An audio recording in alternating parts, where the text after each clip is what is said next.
Special meeting of the Planning Commission of Nevada City is coming to order, and I guess I hit this now. All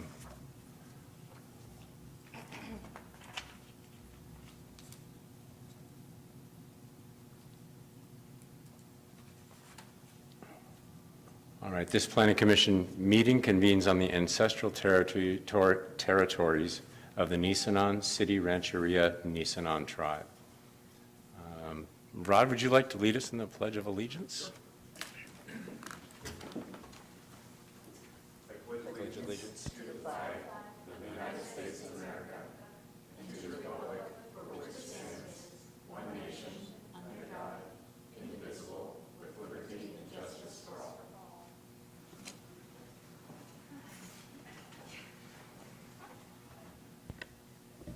Would you do roll call, please? Let's see, Commissioner Ermshar. Here. Commissioner Brown. Here. Commissioner Van Zant has not arrived. Vice Chair Cobden. Here. And Chair Nye. Here. Getting used to being amplified. I know. It's a new effect since we have live people. Microphones are, make sure your microphones are all on. On. Should be glowing Thank you. red. Yeah. Okay, at this time, you may make a comment for items not on the agenda. And the only thing on the agenda is a special meeting about outdoor dining, so anything else? Hearing none. Anyone online with their hand up for items not on the agenda? Please come up to the mic. Yep. You gotta. That's the deal. This is not on the agenda. Correct. Yeah. I just wanted to say thank you for reconvening and having us here today to talk and give you more information on how we feel about our outside dining, and really appreciate your support of Nevada City and doing what, you know, your civil servants and being here. So it was not on the agenda. I just wanted to say that. So thank you. Thank you. Thanks for your comment.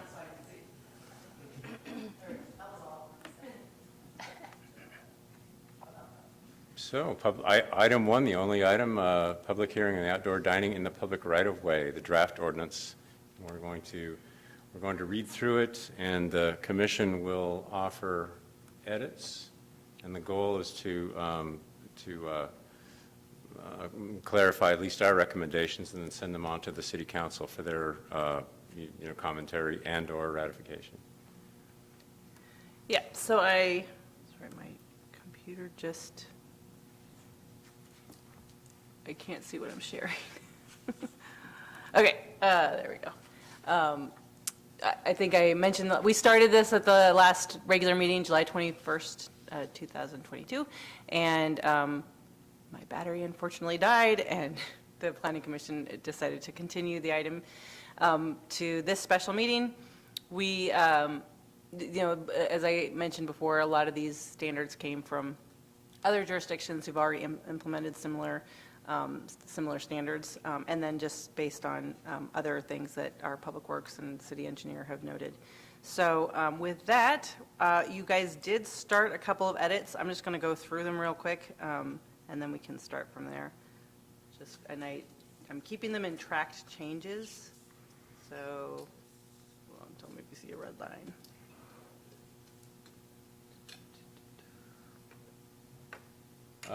I think having our process being introduced to the folks here and those attending online. Oh, sorry, yeah. Well, it just might be a good time for people who are attending to give their input into the process. Oh. Public comment before we Do public comment start first. digging in. Yeah. Yeah. Yeah, and then maybe there's an opportunity later if that seems warranted. So I'd like to open the meeting to public comment for the item which is on the agenda, and so I'm curious. Well, no, please, whoever would like to speak, jump in.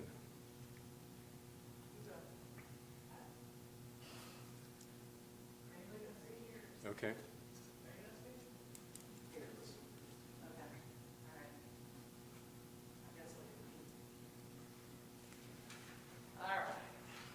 Again, thank you for being here. I'm Melissa from Bistro 221.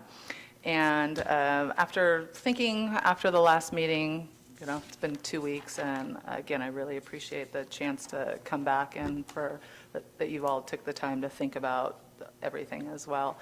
I did a really great story. I spoke to an older gentleman today that I've known for 37 years, and he has been part of the community and has been on councils, and he was telling me, he was asking me about the outside dining, and he said, Mel, back when I was doing it, the police officers had to wear cowboy boots and hats and this and that, and part of the conversation became they didn't want to do that. They wanted to wear blue or something like that. And my point with that is times change, and I feel like Nevada City is beautiful, and it's a gold rush town, and we want to keep a lot of that together, but that it's also okay to move forward and have slowly, I guess, because people don't want it to be all, nilly-willy and crazy stuff happening. But I do think it's appropriate to, again, move forward and let's grow up here. People didn't like to use computers before. People didn't like to use cell phones before. It's time. It's okay, as long as everybody that is making decisions just takes that, for me, into consideration. I don't remember if I said at the last meeting that I had brought up about the parking spaces being the city, the taxpayers' dollars.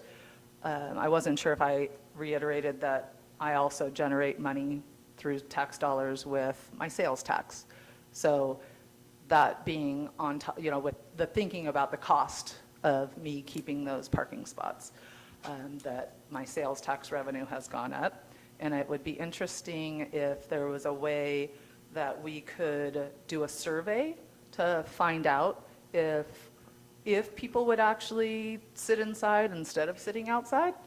I don't know. I've been thinking about that as well. I'm sure there's some kind of a way we could do it, but I do know that I have a lot of people sit outside that have dogs that obviously they can't sit inside. So that's a big deal for me, and it's in front of the restaurant. So they don't have to go through the restaurant, right, to get to the outside dining, because I've talked to the environmental health, and I've read the law, and a dog that is not ADA or a service dog can't walk through the restaurant. So having that outside dining is great. I've had a lot of people that out-of-towners really enjoy the fact that they get to talk to people that walk by, and they enjoy getting to know the community, talking, and people that just want to sit outside that are locals, and then they meet people that are walking by.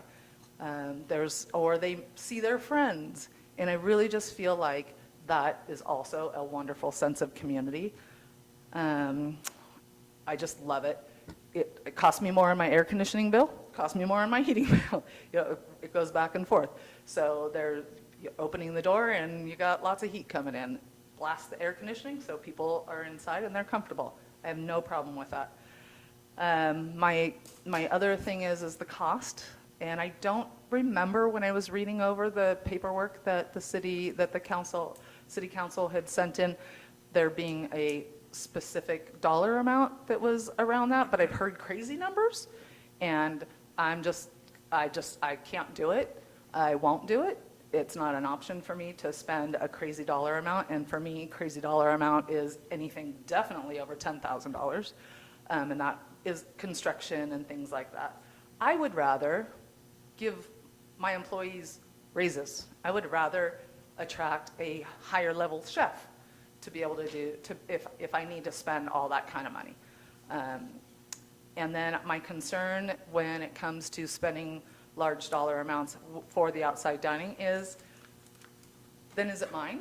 And if I decide to leave my lease, I only do a yearly lease, because I never know with the restaurant business what's going on. In February, when I have to re-sign my lease and I've spent this money on this outside parklet, it's mine and I have to take it, or I get to take it. And And then what happens from there? Let's see, I had another point on that one, but I didn't write it down. And then I just didn't feel like also in the pictures that the city council sent, that in the concern of safety and cars, I've not had any issues with anybody running into my flower beds out there. Well, backing in. Apparently people can't back up, but they like to move it that way. But it didn't feel like if it was, oh my gosh, we're afraid that somebody's going to drive through, that a car, that structure was really going to stop anybody either. So we're going to spend all this money on this, and then, but is it really going to stop a car if that's a concern? I also spoke to a gentleman walking by a couple days ago, and he said, because he was asking me, he said he's listened to the meetings, and he said, well, Melissa, what about, because we talked about ADA. He said, well, what about, Freed can help you. You can have a metal ramp, and then you have an ADA table. So it takes away the having to build a full structure out there to make it ADA compliant. And the water can still run down the street, and it's just, there's a metal ramp. They can get their wheelchair down, have that table set up. Can you start wrapping up, Mel? Wrapping up, yes, okay. Did I call you Mel? Is that correct? Yes, that's Okay. fine, absolutely. And then, I guess if it doesn't work and we can't do the outside dining affordably, are we gonna get wider sidewalks? So that like Commercial Street, it's widened and they can have tables on the sidewalk to allow them to have outside dining. So I'm just gonna throw that out, that we're costing this way, but we're not allowing over here. And Broad Street is beautiful and people love the colors and everything. So, all right, thank you. Thank you. Thank you. For any new arrivals, it's a public comment opportunity. If you'd like to say anything by way of introduction or questions before we go into considering the draft ordinance. And seeing none, or? Yes. Completely unprepared, but no, not actually. But Stuart Baker here from the Nevada City Chamber, and I've been in touch with a number of merchants on this issue. Melissa and I have talked at length, and obviously cost is almost 100% of the concern here. And our hope is, at the Chamber, is if we can figure out, strategize some way for at least one current merchant to be able to have a model and for outdoor dining that can continue on. Because our concern is that the regulations come in, things are too expensive, we end up just shelving the whole thing, and then it just dies on the vine without. Can I ask a question? Sure. When Melissa was talking, you're mentioning expense. Are you referring to the fee, the license, or the actual I'm cost? sorry, of the yeah, build-out? the cost, well, the combination of things, so there's the cost of actually constructing, which before was just essentially the cost of the chairs and tables and maybe a trough or two.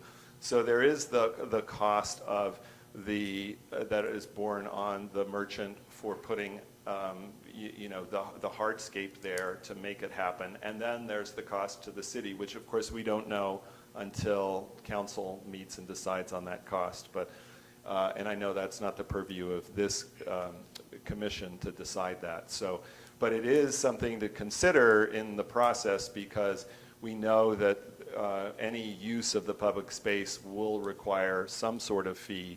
And at some point, there is going to be, an impact in the overall decision-making of the merchant, whether they can afford to do this or not. So, so that is the hope of the chamber, is that we have at least, that we work towards the goal of at least trying to accommodate possibly one. I mean, in a perfect world, we'd have more. We'd have as many out there as we can now, but to do as much as we can to at least have one to keep the concept alive, so future restaurateurs that come to the area see that the potential exists, and that we can tout the outside dining that I think people have come to really love coming to Nevada City. And keeping in mind as well, Grass Valley, I've heard from a number of folks that have written to the chamber, sent emails and said, Grass Valley, Mill Street is really easy to be able to sit outside. I really want to sit outside. And, that's a constant competition that we face being in the downtown. So, May I also ask a question? absolutely. Yeah. Mel had mentioned $10,000 being untenable. I'm wondering where I feel woefully ignorant about this. Where are these numbers coming from exactly? Was it, I seem to recall that there was something coming from City Manager Grayson with references to things that various commercial or various businesses could buy, but is there like a guidelines that I'm not aware of? So. Or is it just the infrastructure? Infrastructure involved. I was involved directly with 2 parklets in the city of Berkeley when I had a previous position. One of them was $75,000 and one of them was between $75,000 and $100,000. Now, those were with built-in seating and a lot of bells and whistles, and the city of Berkeley had a lot of requirements that I don't see happening here, so I don't imagine that cost, but between the cost of lumber and railings, et cetera, the price can jump up, and when you add on all these other features, you bring in an architect, which then adds fees to just the concept itself. So, I know, at least, maybe Amy, you can correct me if I'm wrong, I believe that the original structure on Commercial Street, the parklet, was done somewhere. I know it was a lot of volunteer work, and it was something around $500, but I know that also wasn't up to the standards that the city would like to have seen. At least that's the hearsay that I don't know what the cost of that construction was. Right. That predated me. Okay, so, anyway. All right. Any other questions? No. Okay, thank you. Thank you, Stuart.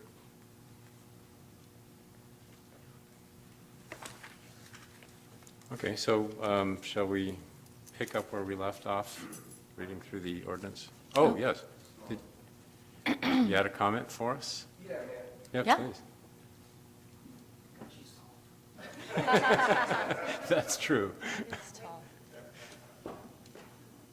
Hello, my name's Eric Michael Jardina, representing the Golden Era. My dad was Stephen Michael Jardina. We've been operating out back for 2 years now. Through thick and thin, through hot weather, cold weather, propane, misters, I mean, you name it, and have gone above and beyond to follow council guidelines, to follow chamber, to follow everything that's been asked by health department. And we've been over backwards for our community to stay open and fought really hard. And we're still fighting really hard to keep going. The notes I have that I think are really important is the COVID consideration, being COVID conscious. I know nobody wants to talk about it. It feels like a thing of the past, but the reality is LA, San Diego, they put mask mandates back in. If that comes around and happens to us again here, it'll devastate bars and restaurants entirely. We're all barely hanging on. So if that comes to fruition and we don't have an outdoor option or an outdoor backup plan, then we'll all have to close our doors. And I know tax revenue is a big component to all this and the politics of it, but the reality is the heartbeat of the city will die. And so will all that taxpayer money coming through and channeling through her doors, our doors, every restaurant and venue participating still. And everybody just barely made it through and some didn't. Nourish had to close. Everybody's been upside down. Nobody's in the black. Everybody's maybe still in the red or charcoal gray at best. And it's been a very long, tenuous stretch to do this and sustain. And we all want to sustain for our staff. More importantly is keeping our people employed in a time that unemployment ran out. It's been one thing after another. And to the point of the money and the fees, a permit, it's a $2,000 permit application. That's what I read last. per parking space. They're asking for $4,500 in lieu, and I don't know if that's an annual fee, a one-time fee, what the plan is with that. So in Melissa's case, that's 2 spaces immediately. In our case, they're asking us to create or generate spaces even though they may not be needed or used on private property, something that we have to discuss and work around. The annual restaurant bar revenue without patios in the last 2 years is somewhere probably around $250,000, at least, between all the businesses combined. All that money would have been gone had we not made the steps to expand when we had to, but that would have all been gone, and this town would be a very different place than it is right now. I know it's nice now, and weather's turning, and it seems like we're all climbing out, but there's a long way to go, and these are all real considerations. The dates and the plans for this, last I heard, was September 4th. This was supposed to go into effect, which is a month from today. So if the city expects everybody to have everything prepared, submitted, building permits and all that, that's not going to be a reality. And I think it's going to create a lot more conflict. And this is without even bringing in the community. We haven't sounded the bell to the people. We haven't put a flyer together that says, please submit your opinion to town, to council, to chamber, to you guys. I mean, nobody's pulled that trigger yet. And if this goes one way, then you're going to have a lot of upset people in your town. And they're not going to want to spend money. They're not going to want to support you. They're going to have a whole different identity with what happens. ADA compliance, of course, that's no question there. That is absolutely mandatory in this industry and, for all businesses. So that's off the table. The building permits and the cost, they want people to come through and have a building permit. They want a building contractor to come out and spec everything out. How much does that cost? Who's going to pay for that? There's not a lot of information on how this is really going to happen. And, for the fees, we still don't have a lot of clarity on that.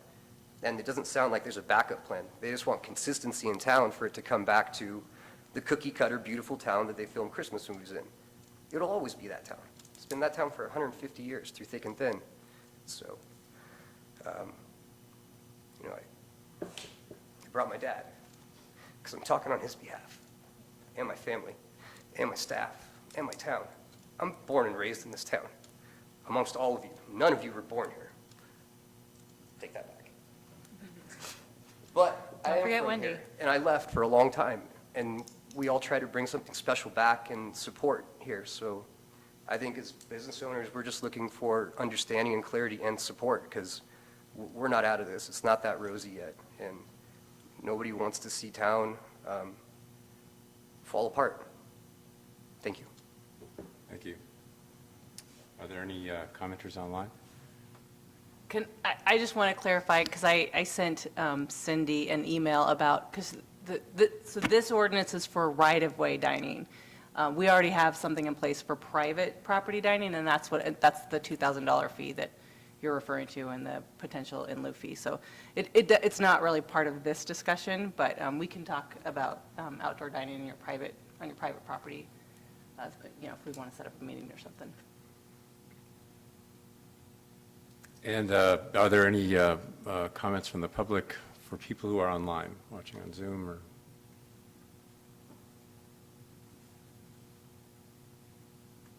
No hands? Sorry.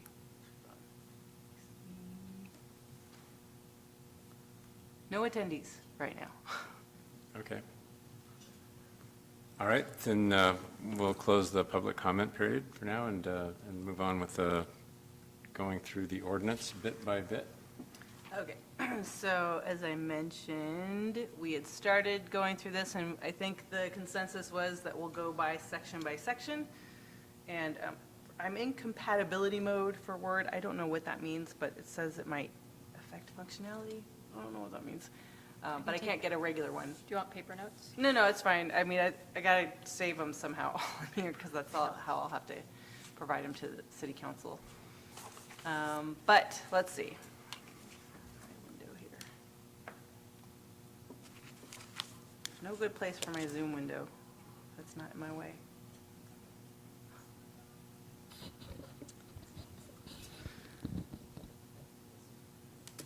Okay.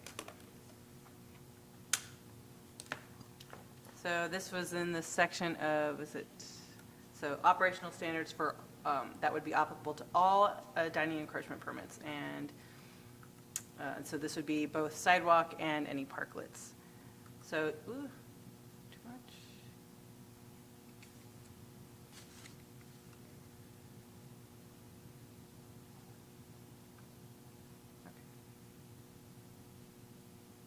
Okay, so the commission had, under subsection C there, had made the red lines that I have here, where C would be proper and adequate storage and disposal of debris and garbage shall be the responsibility of the business and secured after the business is closed.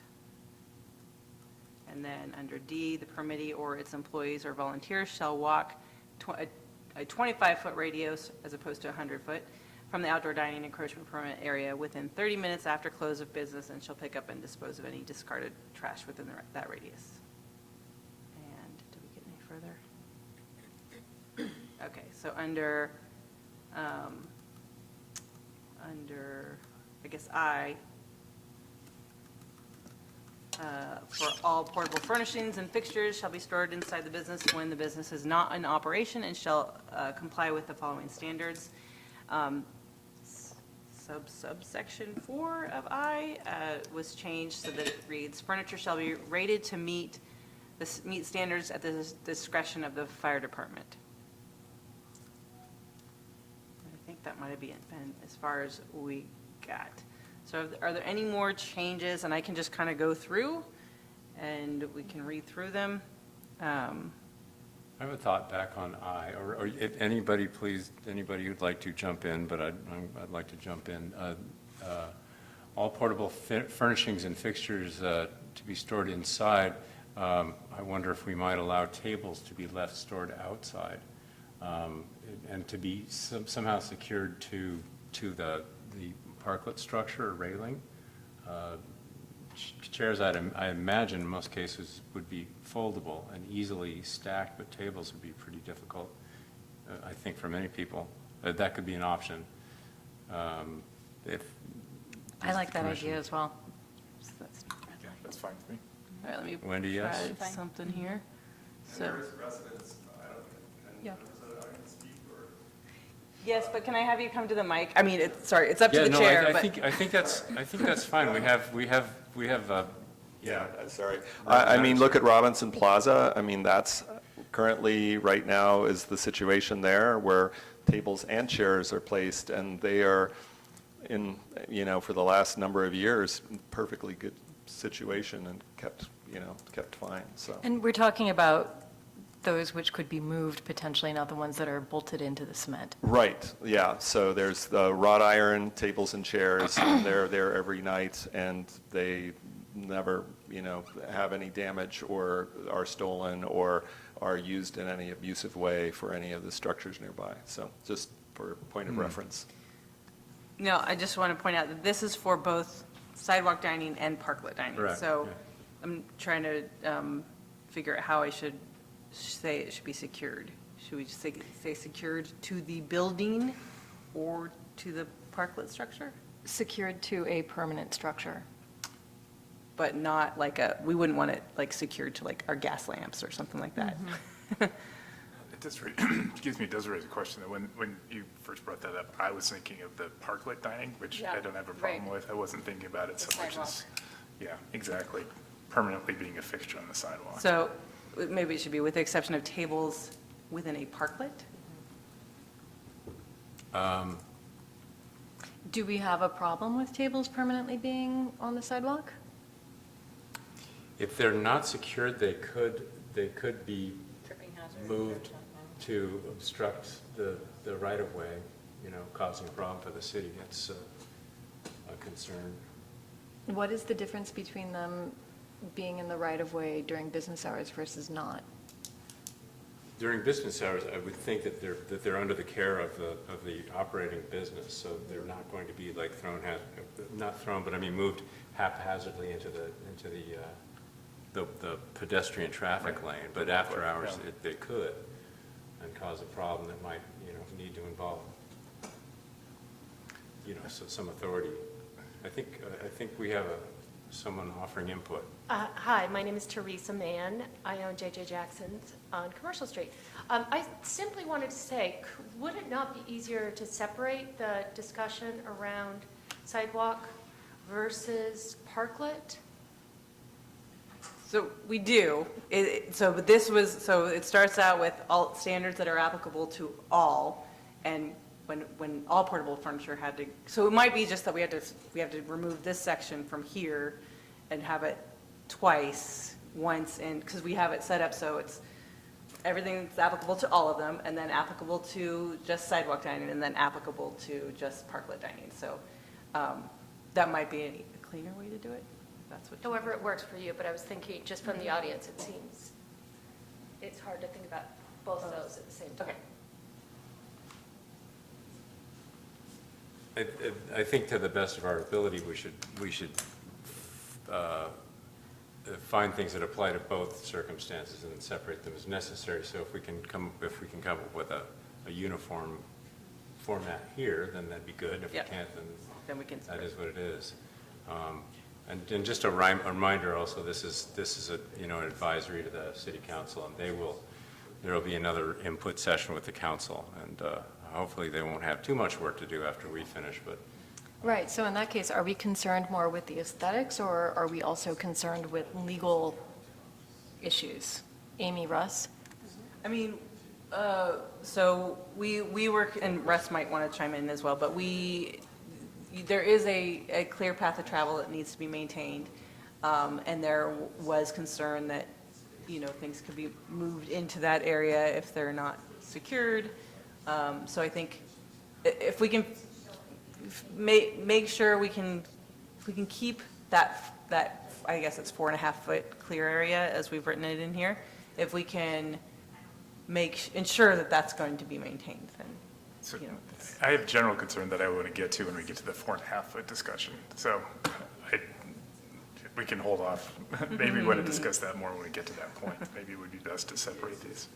And I promise I won't babble. The thing about taking anything back inside from the restaurant for me is that in the wintertime, then where does it go? Because I'm starting to seat people inside, and I'm having to bring all these tables in and chairs in, and then I don't have room for people inside the restaurant. So I just wanted to throw that. I'm interpreting this as you would take it, it would be outside during the weather and after hours?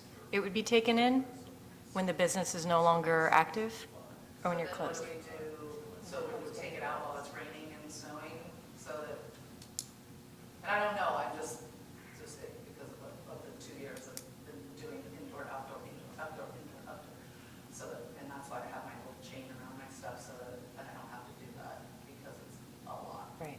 And then I can't use the back anymore, because then I really take it with me. But again, just for information on my side of that.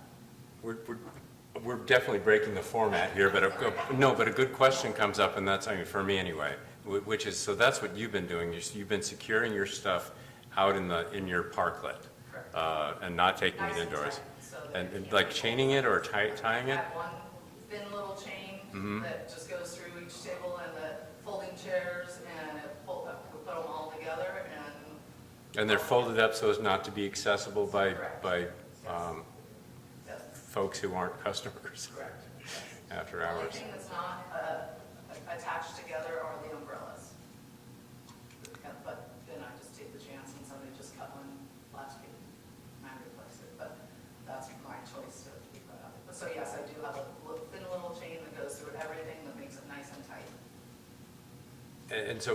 But by my understanding, like part of what we have to consider, in addition to aesthetics, is what is going to cause the least amount of trouble if people get unruly. That doesn't involve like having to call the police or public works or something like that to straighten out a situation after hours. So what is going to be just the easiest for the city to deal with? I think that maybe is presuming way more than is within our scope, Imagining that there is going to be some kind of Band of ne'er-do-wells? band of ne'er-do-wells coming through and picking up chairs and throwing them through windows. I think, as I'm understanding it, this is about aesthetics.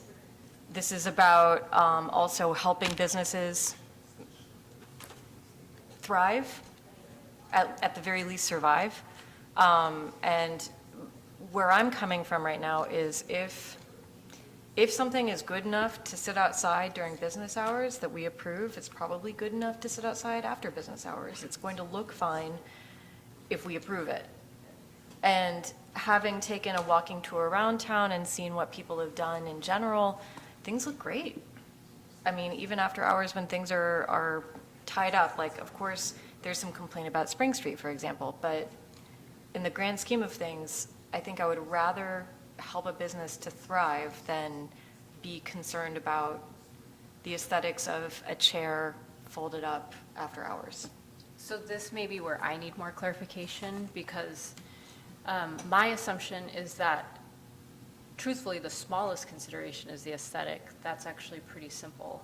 Mitigating risk and balancing cost, I think, is actually one of the bigger elements in terms of ADA compliance and ABC compliance, and also kind of the net financial piece of city property and how that income flows, whether it's tax revenue or parking revenue or whatever it is.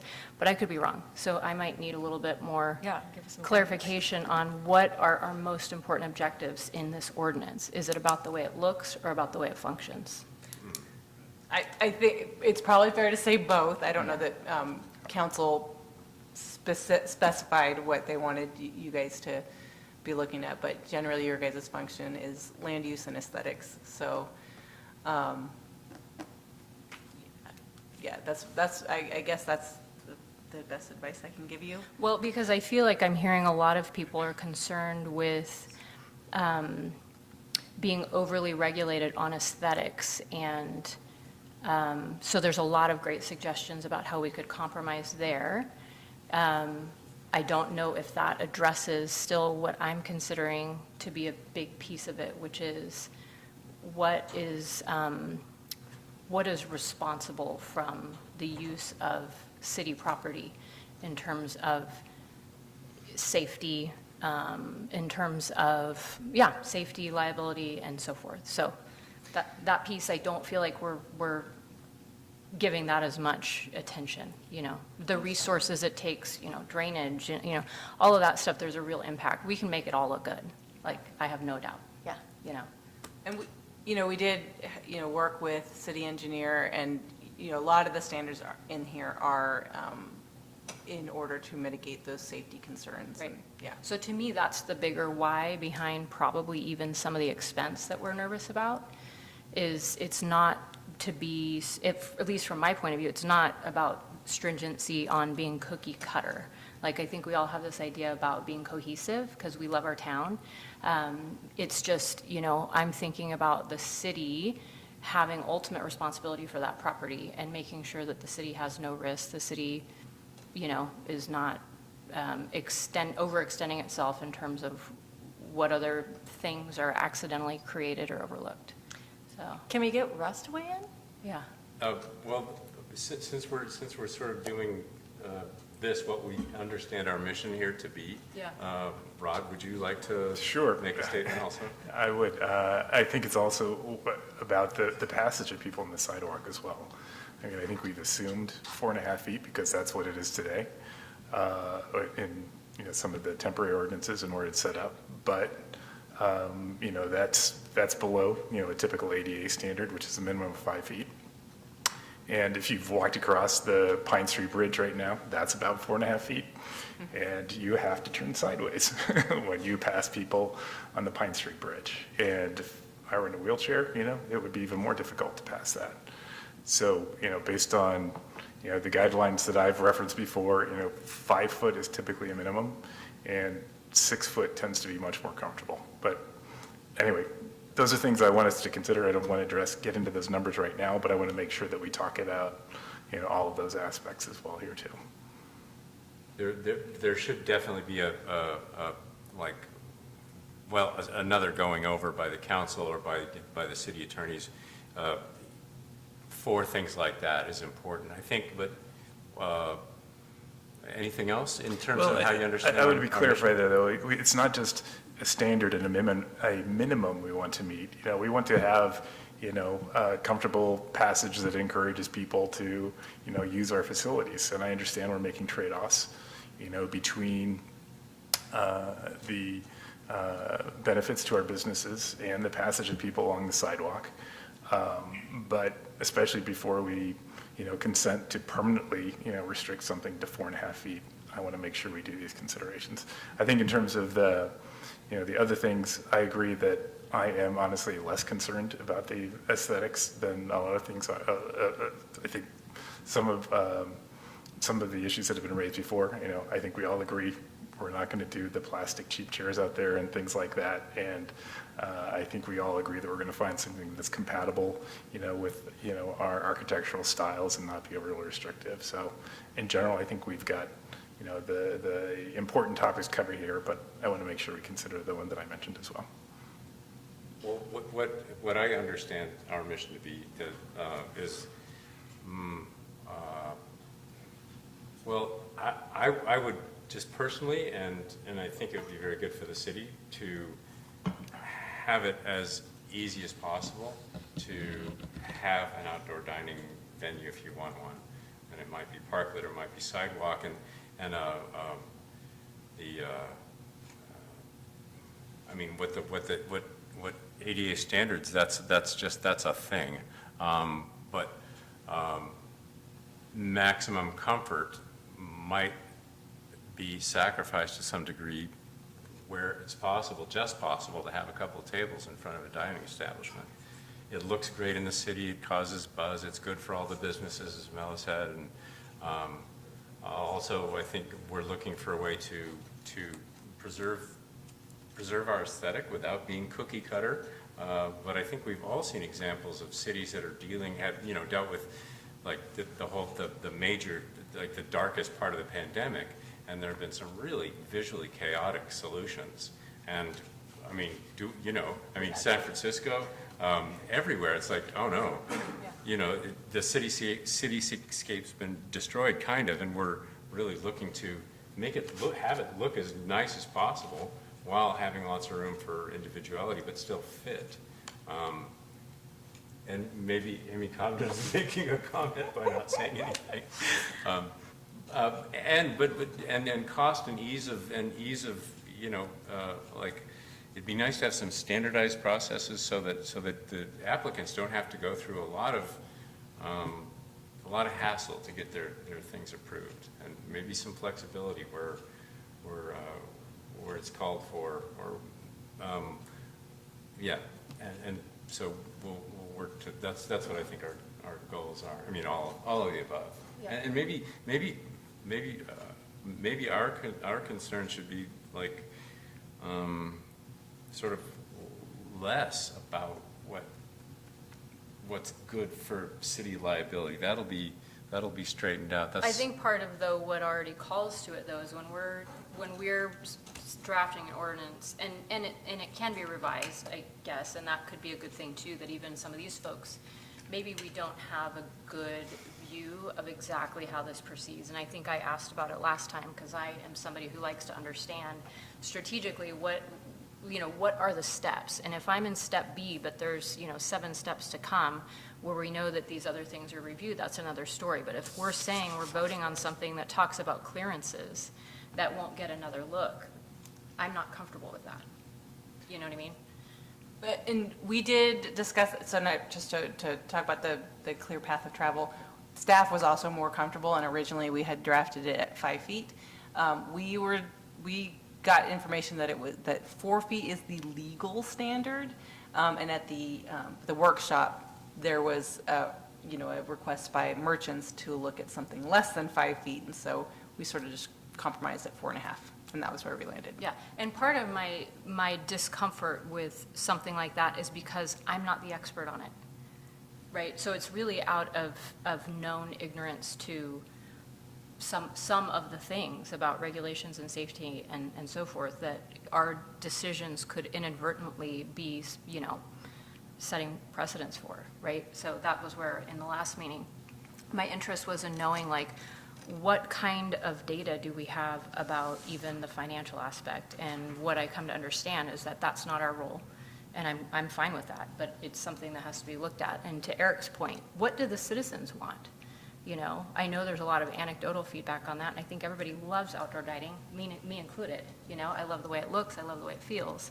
And how do people that actually live and make this their home, how do they feel about, you know, offering city property to how many people, how many businesses, and so forth. And so just including enough point of view, you know, that we're doing this responsibly. And to some extent, that's also not your purview. I mean, Right. the council has said they want this, and so we're reviewing it on their Yeah. behalf. So, and presumably they got input from citizens in the community that this is something the community wants. Right. So, Yeah, and I'm looking at you because you know more, because you're in it, you know what I mean? You're like right in it, so, yeah. And I suppose our specialty is aesthetics. I mean, just given that we do architectural review, and we can certainly put a mind to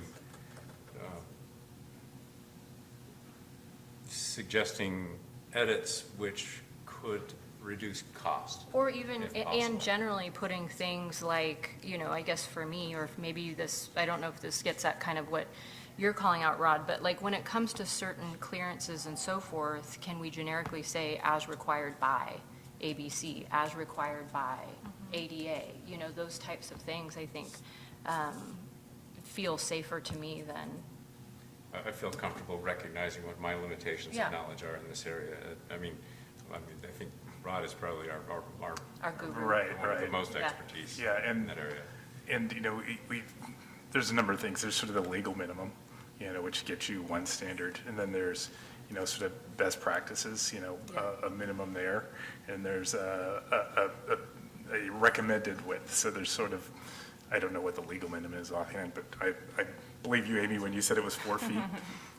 You know, all the recommended, you know, guidelines would say that at least 5 feet. Yeah. You know, just for a minimum of people to pass by without, you know, the sort of side-to-side turning and things like that. And especially in a busy place like this, you know, it would be generally recommended to have a wider distance than that. There are whole,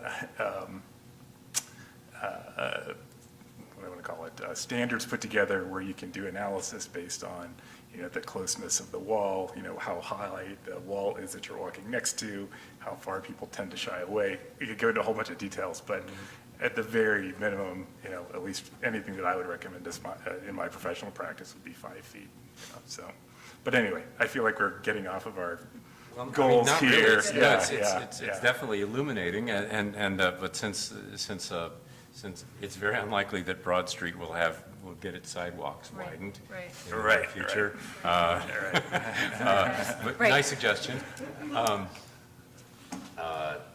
We'd like to, you know, like give every chance we can to establishments that would like to have sidewalk dining on Broad Street. And I think what precipitated that diversion was, I had a reaction, Amy, to, you know, part of the ordinance, and I believe what I'm clear on is our role with the ordinance is really about aesthetics. And I also hear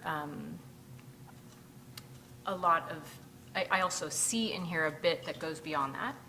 And I also hear maybe some misunderstanding in the community that that would be the major roadblock. And I actually think it's important for us. What would, sorry. The aesthetics. And so my point was really that, you know, whatever tension that merchants are feeling about being restricted aesthetically, I actually believe, and I could be wrong, but I actually believe the more complex and expensive part has to do with compliance. And I think. liability. And liability. Yeah. And so we're not trying to be a roadblock, at least, you know, like this isn't about trying to restrict people from getting to do business. It's about making sure that we enable it and empower you guys to do that in a way that's still responsible to the city and the community. So it's, you know, it's not about trying to make it look only the way we want it to look or something. That's where I'm at. Right, for sure. Well, I would Yeah. add to that, though, that I think, well, at least in all the conversations I've had with people who, I mean, about aesthetics, the aesthetic direction that comes from the Planning Commission, for example,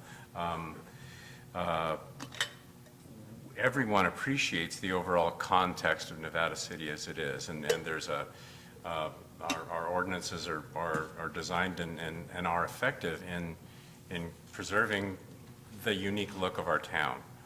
They are effective at that. I mean, that's where it comes from, and they can be applied really restrictively. I mean, that's the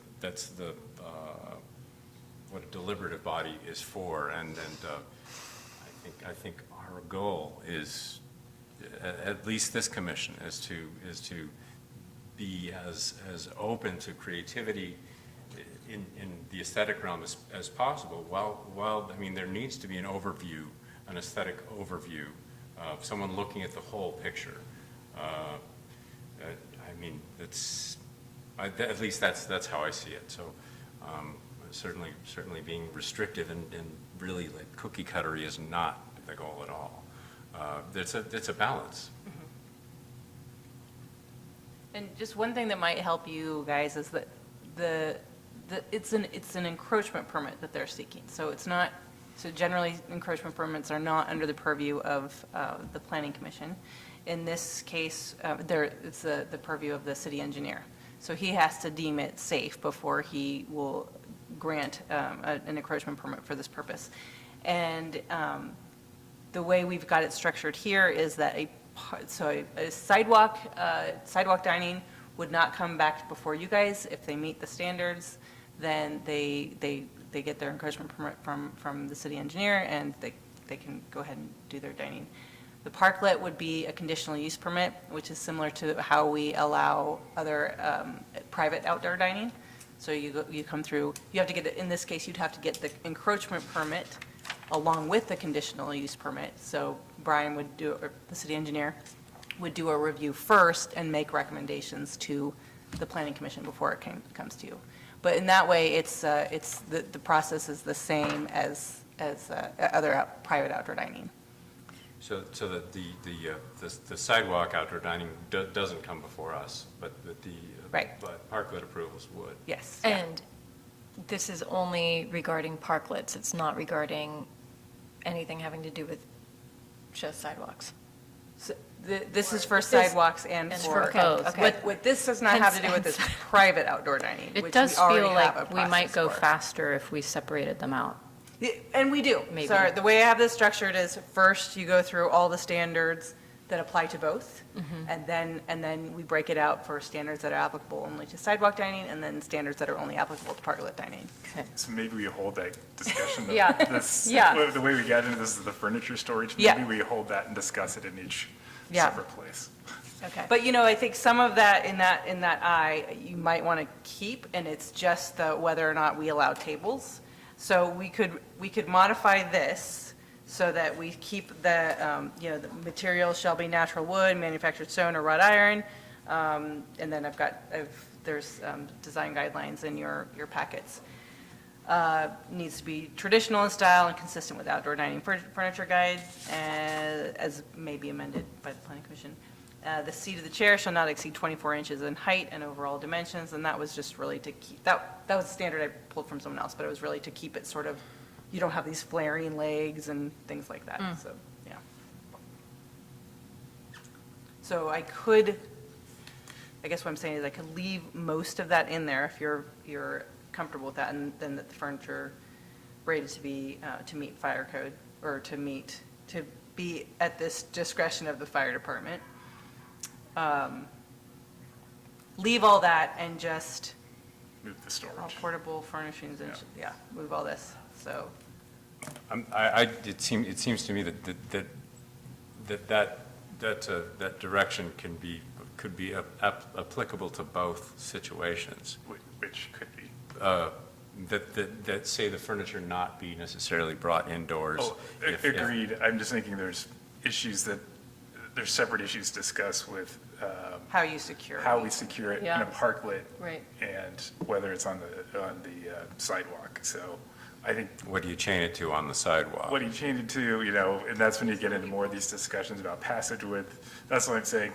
Let's hold that until we're in the middle of discussing each one of those. Okay. We can discuss those trade-offs with perspective to the parklet or to the sidewalk. Okay, thanks. I'll follow along. Did you have a comment to make, Amy? No. Were you agreeing or I disagreeing? am agreeing. Okay. I mean, what I would like is if we could make it as easy as possible to leave the furniture outside, Sure. but let's talk about it when we get then. Right. There, yeah. Okay. And maybe put it's that something that language. we just make real easy and we come to find out it needs to be revised. You know, if it doesn't work. Yeah. Chair Nye, Yes, sir. my apologies, I need to jump off here for a little bit to deal with another meeting, and I will rejoin you shortly. Okay, thank you. We won't get into trouble in your absence. Keep your list of questions for me short, please. Bye now, I'll be right back. Okay, thank you. Okay, so are you okay with how I've amended this section for applicable to both parklets and sidewalk? Yes. Yes. Okay. I'm just gonna kind of slowly go through, and if you guys, So if we're ready for section J, Okay. I did have a comment on that. I know we traded some message about this. This is the first sentence there in J, is not permitted where in the opinion speed, volume, or narrowness of vehicle traffic is not compatible with outdoor dining. And I know you had mentioned in your comment back that Brian wanted to look at the unique circumstances. I think for clarity and for the ease of use, of the people who are applying as much as possible, I think Brian should be able to define that because I think it's got to be based on proximity to other roads, proximity to driveways. and we things do like have that. those standards in there. I mean, we can, this was pulled from another jurisdiction. Okay. It was sort of as, if there's something we don't see, I don't think he's going to exercise it Okay. all that often. Okay. But if there's some unforeseen hazard that we didn't put in there, Okay. that's the purpose of it. More of an exception. Okay. Yeah. That's fine. And if there's another way to word it, but that's the idea. That seems fine because it's at the direction of the city manager. My point was, as long as it's more of an exception process than a regular kind of thing. And Yeah, and I appreciate that distinction. And there is a clause where if the city engineer was to deny an encroachment, they can appeal to the city manager and make a case, so. On K, may I? Yes. On K, I want to know about ADA access versus compliance. Does a difference in those two words matter? Last sentence. Access versus compliance? Yeah. No, probably not. I think and we address it in, I think, several places, but the idea that you can roll off a curb onto the parklet and you're not going to fall off the curb to get into the space. That's the idea. Okay. So compliance, I wouldn't think is a problem.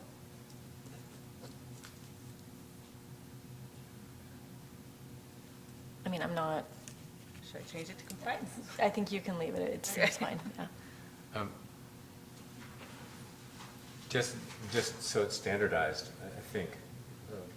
I mean, I get your point.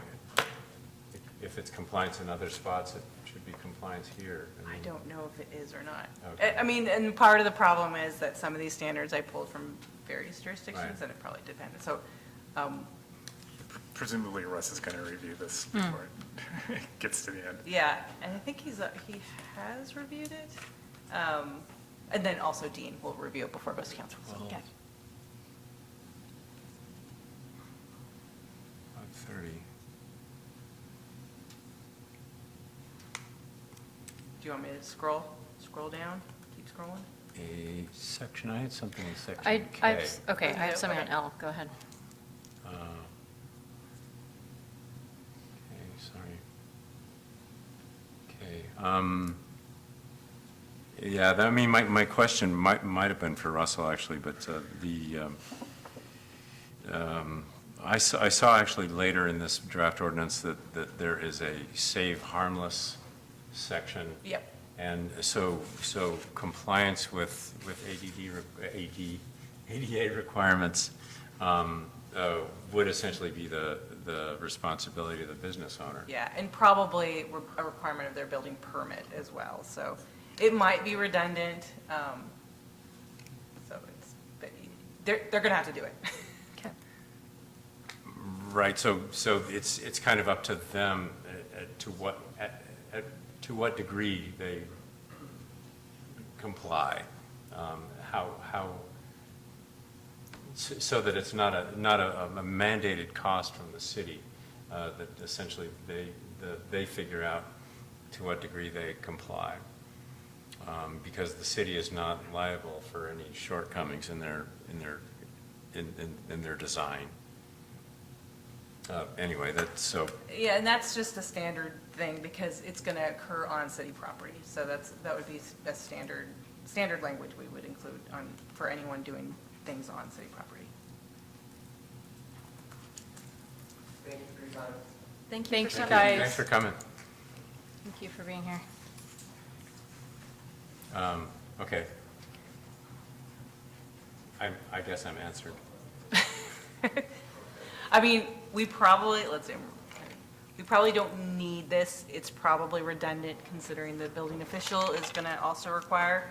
But it kind of gives them, it lets them know ahead of having to do their drawings that it's going to be something that's Like, don't required. So forget it's- to consider ADA Yeah, compliance. right, yeah. Yeah. So it's more, I mean, just yeah. put them on notice. It's going to be required. Yeah. And honestly, same with the next one. So on item L, Yeah. this, I'm just noticing an opportunity maybe for super clarity, again, of semantics, language. Bullet point 1 talks about the dining area, and we're using often dining, but in part of the initial definition, we talk about a restaurant, food establishment, or bar, or winery serving food and/or drink. And so item 1 says that it must be immediately adjacent to and abutting an indoor restaurant which provide food and beverage service. So I don't think that's quite accurate, right? Just a quick It should say fix. or. Yes. Yeah. And/or beverage service. And/or. That's true. When it says immediately adjacent to and abutting, what about the case where you have to, this is allowing for a sidewalk between a parklet and a door? Yeah, that's how I was reading. And I think the Just to idea take it was real low. Yeah, is to, so you can't go get a block away, get Yes. Okay. your parklet. You have to be adjacent to your storefront. Okay. But if we don't like the word abutting, I think we could probably eliminate that.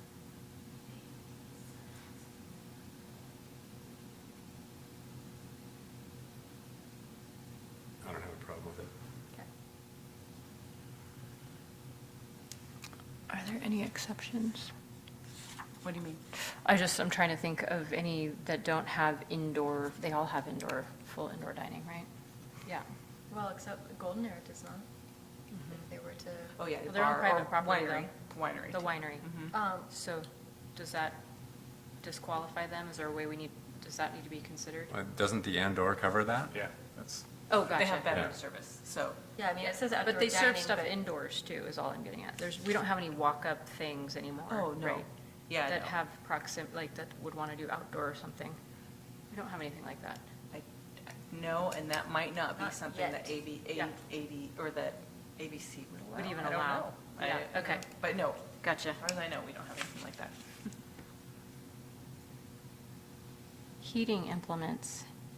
Moving on. I just have a question about the number 4 there, Under M or under L? under M. Doesn't that negate the rest of it? I'm not sure what's meant by fuel-fired heating and/or flame-producing. To me, I think that's firewood. Which item are you on? Oh, you're on item 4. Yeah. I'm not, this language came directly from our, Chief Goodspeed.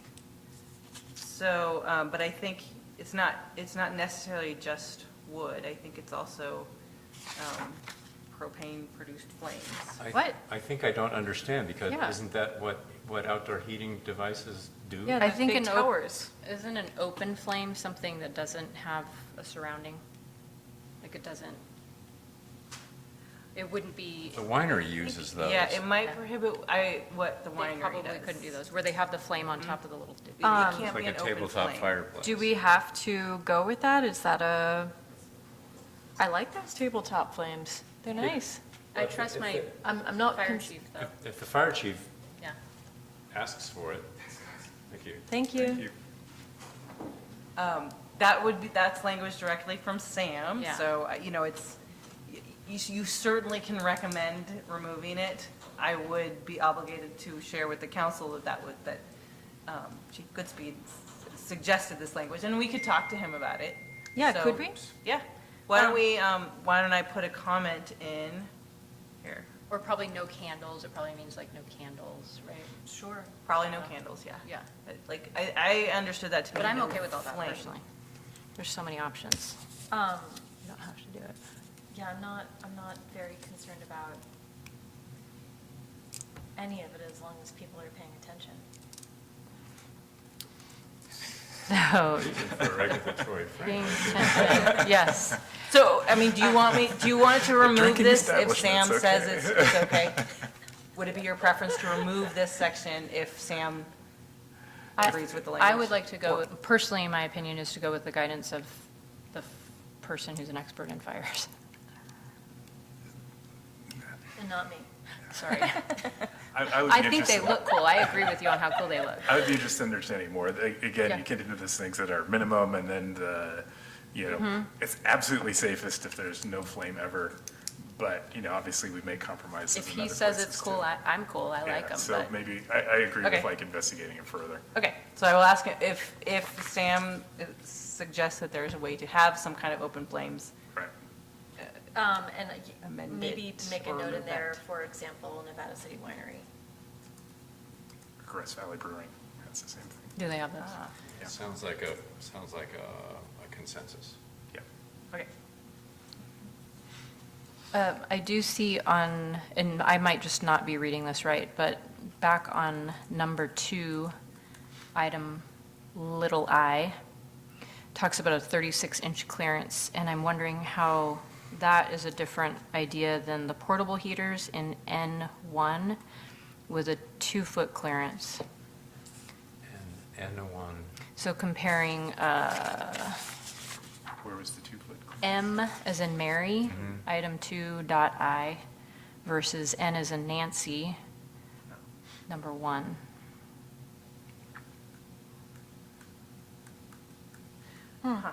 Well, that's sort of more specific to what it, and I will say, I did Yeah, have no, Sam it's- read through the whole ordinance, but he provided the specific language in M to me. N, I'm fairly certain I pulled from another jurisdiction. Yeah, it seems like N1 should be covered above and M2. So I can probably remove this, this was really also to indicate that it needs to be weighted down, so it's not going to blow away. But maybe that's not a concern with portable heaters? I don't know. Sorry to drag us back, but M1, the temporary space covers, can someone tell me what temporary space covers are? The plastic things that Sushi and the Raw had. Like, you mean tent, like the a tent. Plastic Thing. tent, like an event tent. And that's they're actually, prohibited. and there's actually another section where it's prohibited as well. I take issue with that.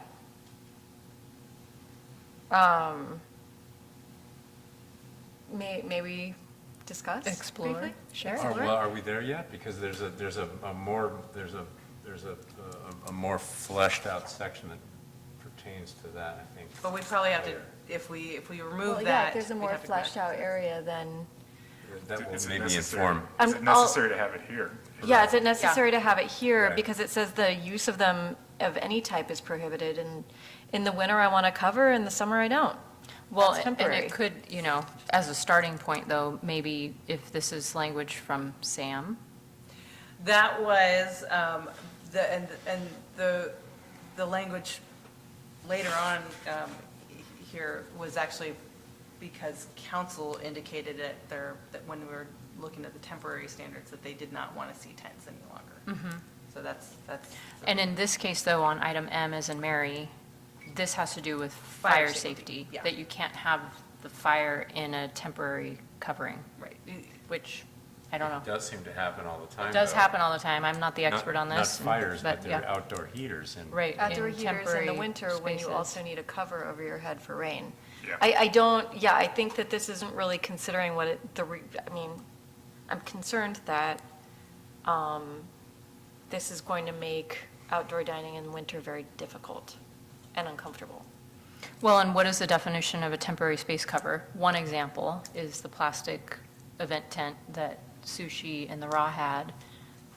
But what about an awning that comes out from Bistro, from Melissa's place? Like, would that be considered, if there was an awning that, Attached to her. came out from the building, or is that considered temporary? If it's made out of a different material, does it matter for flammability or not? I don't know. Does it reflect gold, mother lode? Yeah.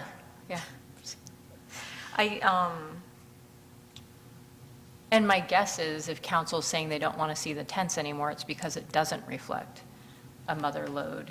I guess we Thing. don't know why they don't want to see them anymore. Yeah. Well, a problem with not regulating them somehow is that, if people opt to leave them up all the time, then it's a tent city.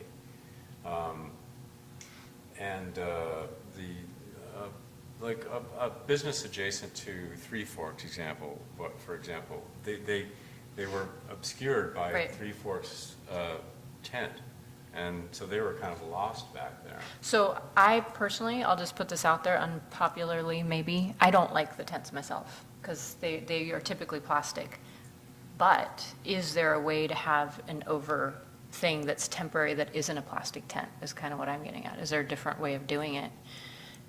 Posts in the corners of their parklet that allow them to pull something else over that just looks better, or.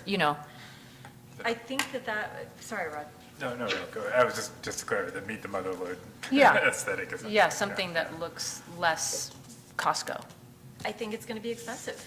I think that that's where we need to make a decision about helping out businesses through the next year, and maybe we can revisit it again next year when we see how things have gone. But anything else that's actually going to be weatherproof, that's also retractable, we're talking about oil brushed canvas, or, if it's not going to be, vinyl is still plastic. There are awnings on Commercial Street, at the wine shop, and I think they're not entirely out of character, but they are. They're not. They wouldn't be applicable to like a parklet situation. And they're not going to keep someone having dinner out of the rain. Right. And also, I guess my concern is we're thinking ahead, winter's right around the corner, and people are going to want to continue to dine outdoors. We don't know what's going to happen with mask mandates or just with customer preference levels. So for now, I would be inclined to let them continue to use the tents. Personally, and I will say personally, I do not mind the aesthetic. I don't notice it detracting from everything else. What I see is a space that I am happy to dine in. I'm so sorry, I can't turn my head. I'm doing these weird things because I have a pinched nerve. Oh, no. When you My sit neck, here, I'm so you can trying to look in look this over there, direction. yeah. Russell, you're not muted. Would you like to say something? No, sir. I'll get back on mute where I belong. It's all right. I just wanted to make sure clearing you his felt throat. welcome. No, stay off mute so we can hear your noises. Clearing your throat. So we know. But chime in if you'd like to. Well, Well, if it's fleshed out elsewhere, I think we should focus on it there. But it's certainly something that I think that we should discuss. so maybe the M1 needs to be kind of highlighted with an asterisk of if there are circumstances where we allow some sort of temporary space covers, we need to clarify here why maybe they need to be restricted with, with heaters or something. And well, it's just kind of, my question would be, why is one here? And Because it so clearly says the use of temporary space covers is prohibited. Right, And yeah. we've clearly been allowing them, in these spaces until now. well, we've been allowing them under the temporary standards. And in the That's my point. unregulated, and Right. utterly unregulated atmosphere as well, so. And I think that, I'm not positive about this, but I don't think it meets fire standards, fire code standards, the way we've been operating so far. But that, Then we It could, would be good to have clarification. yeah. Right, yeah. Yeah. And also, for the record, I agree, awnings would look great. Love to see more awnings. Yeah. Well, so maybe this should be italicized or something, Yeah. just some kind of like, Highlight. Or a highlight. just- Take another look. Yeah. yeah, Well, she's got the comment on it, so. okay. I will highlight also. Let me see. Let me try this. That one? Oh, that would be wonderful. You can't see my highlight Thank you. because it's covered by my comment highlight. But I have highlighted it. Can you put some sirens around Oh, it? thank you, thank you. Okay. I've got now 3 different comments about highlighting, so kind of sirens. So, and can we eliminate one of these two 36-inch clearance because they're referring to the same thing, heating devices, so. Yeah, do we want 36 or 24? Right. Right. 36 is what Sam provided in his, that's But what I'd still be cold. Well, I I'm just think, kidding. no, here's the thing, is that it's going to Yeah. be 36. If someone moves it closer and something bad happens, the liability is on Yeah. Yes, that's a great point. the Yeah. the user and not the city. Yep. And that's, I suppose, that we also That's need to part be of the thinking point. about that. Yep. Yeah. Yep, so can we eliminate the 24-inch standard then? So I went down to portable heaters number 1 under, what is this, where am I? L? M? N? M, oh, N. So I made it 3 feet, so be consistent. Okay. Yeah? Great, thank you. And on umbrellas, I noticed the phrase pressure treated. Is there such a thing as that? I A was pressure also- treated umbrella? The wood, I Maybe the guess, wood in it? pole. Huh. Oh, I'll be very honest, this came from someone else's, from another jurisdiction's standards. I mean, I don't know if it matters, but it doesn't seem to, I don't know what it means. I think it's an or. Yeah. Pressure treated or manufactured at fire resistant. So it has to do with it being fire resistant. Right, I mean, I know lumber can be pressure treated. Maybe there's a pressure treated wood. Maybe there's a missing noun. You want me in to there. put pressure treated wood there, just to make it clearer? I think just fire retardant should be I fine, think yeah? so too. Like, maybe just take the pressure treated out. Shall we fire Retardant or manufactured of fire-resistant material. That would cover it. Yeah. For the sake of fewer words and simplicity, do we have to have item 1 even in there, portable heaters? Because the other one, M, begins with all heating implements. Do we need to say that? So It refers to the umbrellas. that section has to do with making sure that they're designed to be weighted down for wind protection. Right, so item So- M is talking about heaters being in compliant. Item N is saying all furnishing and fixtures. Wouldn't a heating implement be a fixture? Yeah, so you're saying. It's Joy- like, to me, item 1 is redundant, Okay. and that's my opinion. we probably could just say, if it's all furnishings and fixtures, we might not need to have to suggest. just have less portable words. heaters and umbrellas. And But something that is not reflected in item M as in Mary is, it does say pretty specifically, located at least 36-inch clearance between heat source and, I do like the way it says, any umbrella, foliage, or other flammable object, as opposed to something that somebody just says is flammable, but up in Yeah. M2. It's not good. Resource and any. Did you arrive with this? I woke up with it. It's actually a little better. I can move my arms. Have you taken anything for it? You should. That has happened to me. I called an advice nurse. They told me to take ibuprofen or something, Right. and that totally fixed Knocked it out, okay. Whoa, Yeah. so easy. And I spent like 3 days with it, so just do that. Thank you. Not that I'm a medical advisor.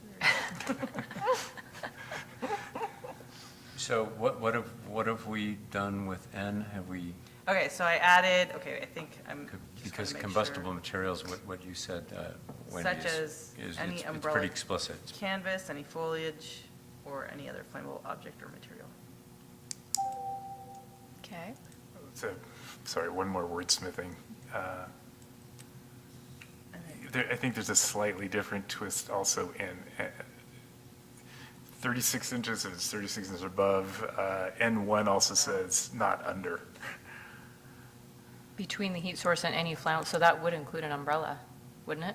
Wait, what part of N not under? And the last sentence of N, Two? N is in Nancy 1. Oh, N1. Like take Heaters that are up, not take that allowed up to under M2? umbrellas, but can be placed, so, Yeah, just that's a really add good one. this there. Yeah.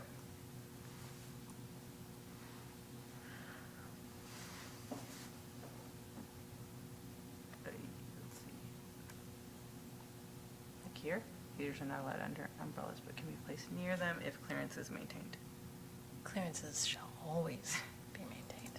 There will be no time at which clearances will not be maintained.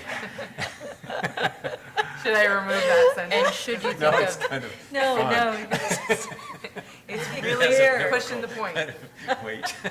if you're thinking about it, don't. And then here, I'm just going to eliminate both of these things because it's really covered under all furnishings and fixtures, right? Great. Is that what you're, Yes. Fine. Yeah. Do we have the Unless part I'm missing about something. umbrellas being less than 96 inches? I believe I've got that someplace else too. All right. Shall be less than 96.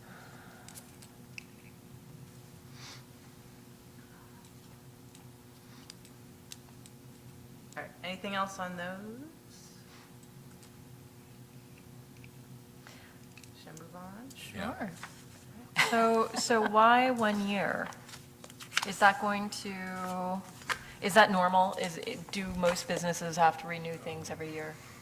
Most businesses are not operating within the city's jurisdiction, so it's, again, this is sort of a catch-all if we run Yeah. into drainage Yeah. problems or somebody who's not complying, we don't have to renew their permit. But it's not intended to be used excessively or, capriciously, we just said just in case. And does that, are they going to have to pay the permitting fee every year as well? I wonder, is there like an opportunity for some kind of tiered permit fee where if they're doing everything to the book, they don't need an inspector to spend excessive amounts of time and? I mean, likely, if they're keeping everything exactly the same, my guess is it would be minimal kind of staff time to approve it.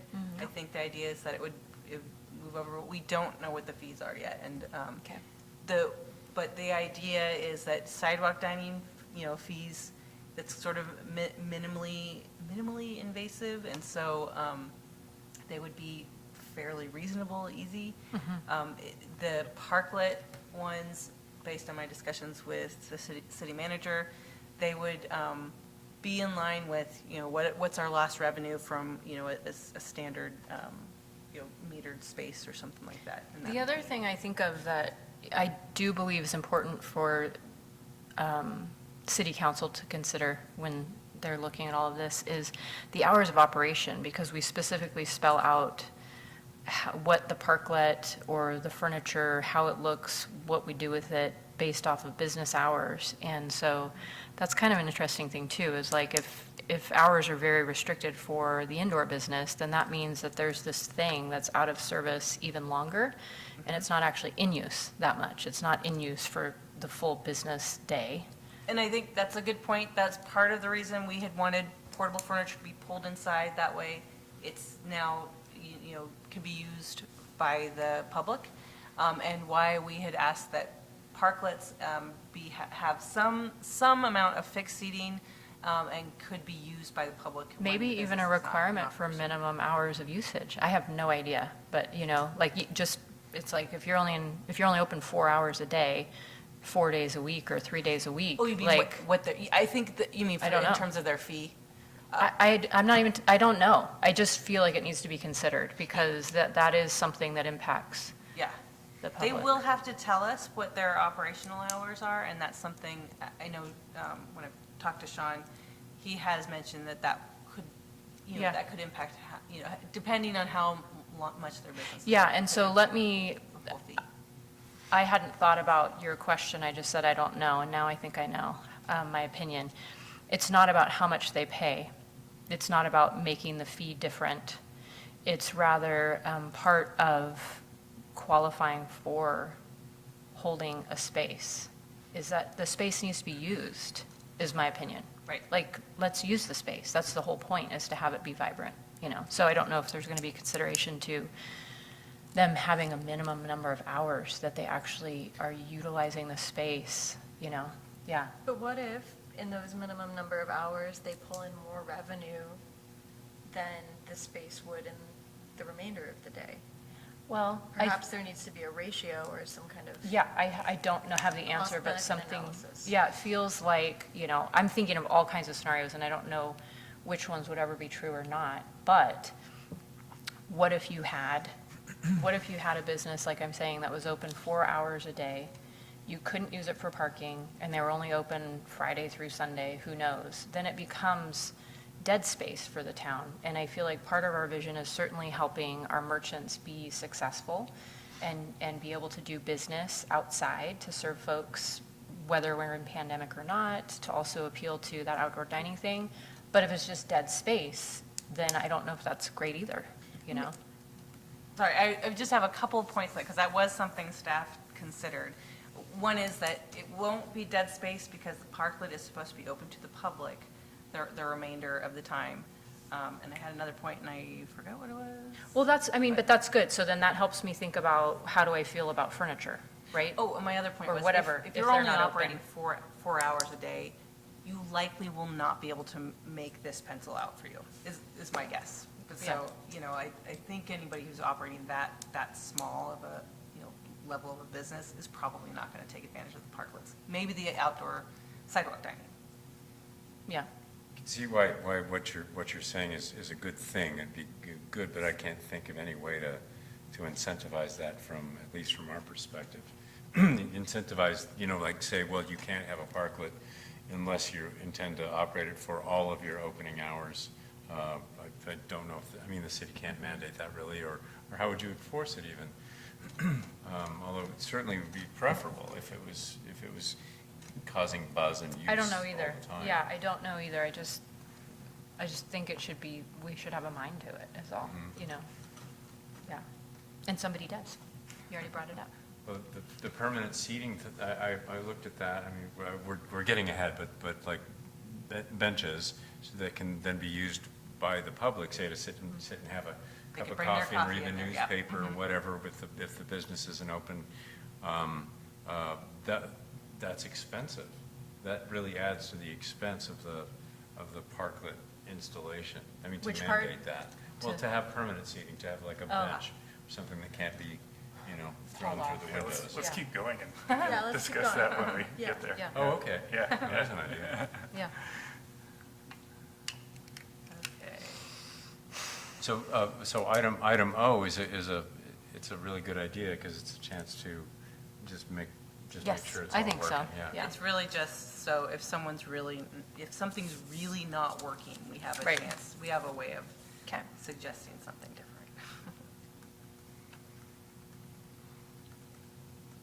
So this was all legal. I wouldn't advise changing any of that from Okay. P. Also in the legal, also legal. Okay.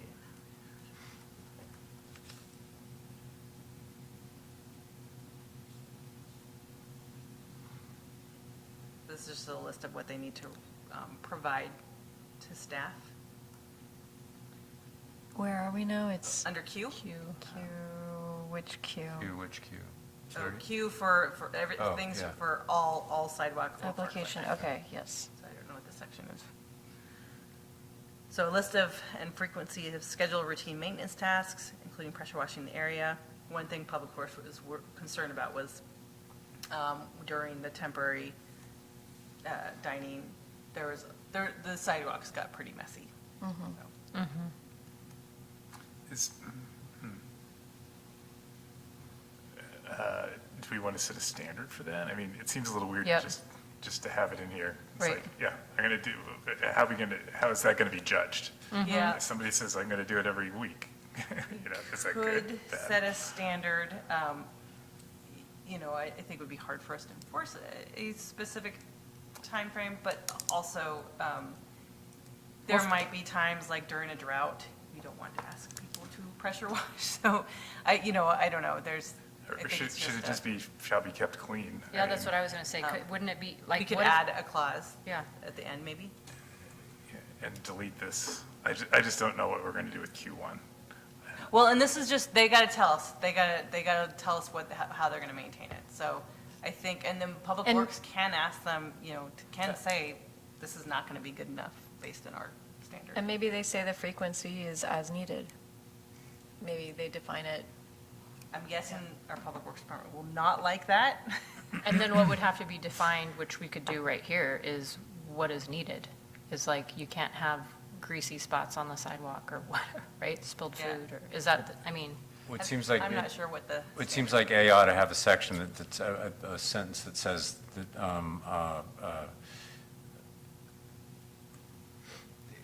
the public works shall determine if cleaning is insufficient. Leave it to the experts. Yeah, just so that they have an option to like weigh in, maybe on a complaint-driven basis. It's greasy in front of so-and-so, Public Works goes and says, okay, you have to wash this. Is that, I think so. I like that. But that's just the application time, I think. Yeah, I was gonna say the same thing. You're kind of getting your application and your operational standards mixed here. okay, Okay. all right, good point. It's sufficient. I yeah. think it just should be deleted from I here. see. And some standard, whether it's just what the sentence you have there, or, a standard, keep it clean, be put somewhere else, wherever that's appropriate. I'm not sure where. but not in the application. Yeah, So- I get so it. Right. I see. Don't do that here. I forgot the headline. The whole sentence, you The mean, whole Rob? sentence, The- yeah. I would just delete all of Yeah. number one. Same. Why would you delete that? I don't understand. Number one, I don't understand how it's going to be judged. The cleanliness can vary depending on amount of use, where it's located, all sorts of those things. I mean, does Public Works have knowledge of, what's required in each location in terms of a minimum standard? If they do, then we should specify it. If not, I think we should just say, keep it clean, and Public Works will judge if it's not being kept clean enough. And this is just what the applicant has to provide to us. We can say, keep it clean, I think we do say, keep it But clean. I just don't want at them to places. waste their time with something that. Would, the way that Q1 is written, the point, though, could just be that people have this awareness, like, Yes. there's maintenance required, you're not just, sorry, I can't look at you. There's maintenance required, Don't you're take not, that it's not personally. just going to be awesome that you, that's why also, Amy, I was staring at you when I was speaking before, I'm like, I can't turn my head. People have great vision, and then also, when you take on great vision, sometimes you don't realize all it Skip requires the- to keep the vision going, right? And so I think that's part of this. Would it include, though, beyond, say, pressure washing? Does this include if there's like landscaping, that they have people out there trimming things, or is that part of the whole schedule? Like, was there other ideas in here besides pressure washing? So at the moment, there's not, Painting? I for have no idea. sidewalk dining anyhow, Yeah. there's not a requirement to maintain, or there is not a provision to allow, like, shrubs or potted plants or anything like that. There is a requirement under parklets for a buffer area. Yeah. And they're required to maintain all aspects of their parklet. Maybe we need to just work into it that number one does not, planning commission review cannot dismiss a proposal because of a difference in opinion on frequency schedule. Or we just, I agree that it would be good to have that, set that, put that in people's The mind. reminder. You gotta keep it clean. So let's put it somewhere else in here, just not. Yeah, I agree. In I think Q? that's the more elegant In- solution. Q Sorry, is Tom? just a list of what they need to provide to Right. us. Q1, yeah. Well, all of Q is a list of everything they need to provide. Yeah, to- it's not part of Q at all. It's a separate item somewhere else in here saying maintenance requirements. Yes. Keep it clean. I agree. It's just kind of an empty gesture, really. If it, Here in the application, here it it is, yeah. Certainly Well, here's a scenario, I'm trying to think of like, when would this actually mean something? You know, because I hear what everyone's saying, is, what if somebody had a design that required something, that maybe the application would require asking more questions about the maintenance of a thing for it to go through? That's an exception, not a generalization. Well, right? then you don't, I mean, if you don't have anything that needs retained maintenance, then I think you could say that no Oh. routine maintenance is anticipated. how I don't know. about a list of anticipated Yeah. routine maintenance? Right, where it's like, I don't know. And is that an empty request, Rod? Thinking. Yeah. I'm just trying to think of like, I mean, that would clue the, to just be thinking about it. that would clue whoever's reviewing applications into, does the applicant have a realistic Right, right. expectation of Includes what the to We're expect? getting in the weeds here. We're talking about outdoor Always in the eating, weeds. I'm just kidding. right? And we can expect that outdoor eating is going to result in food on the ground and messes are going to be made. So we should just anticipate that they're going to have to clean it no matter what.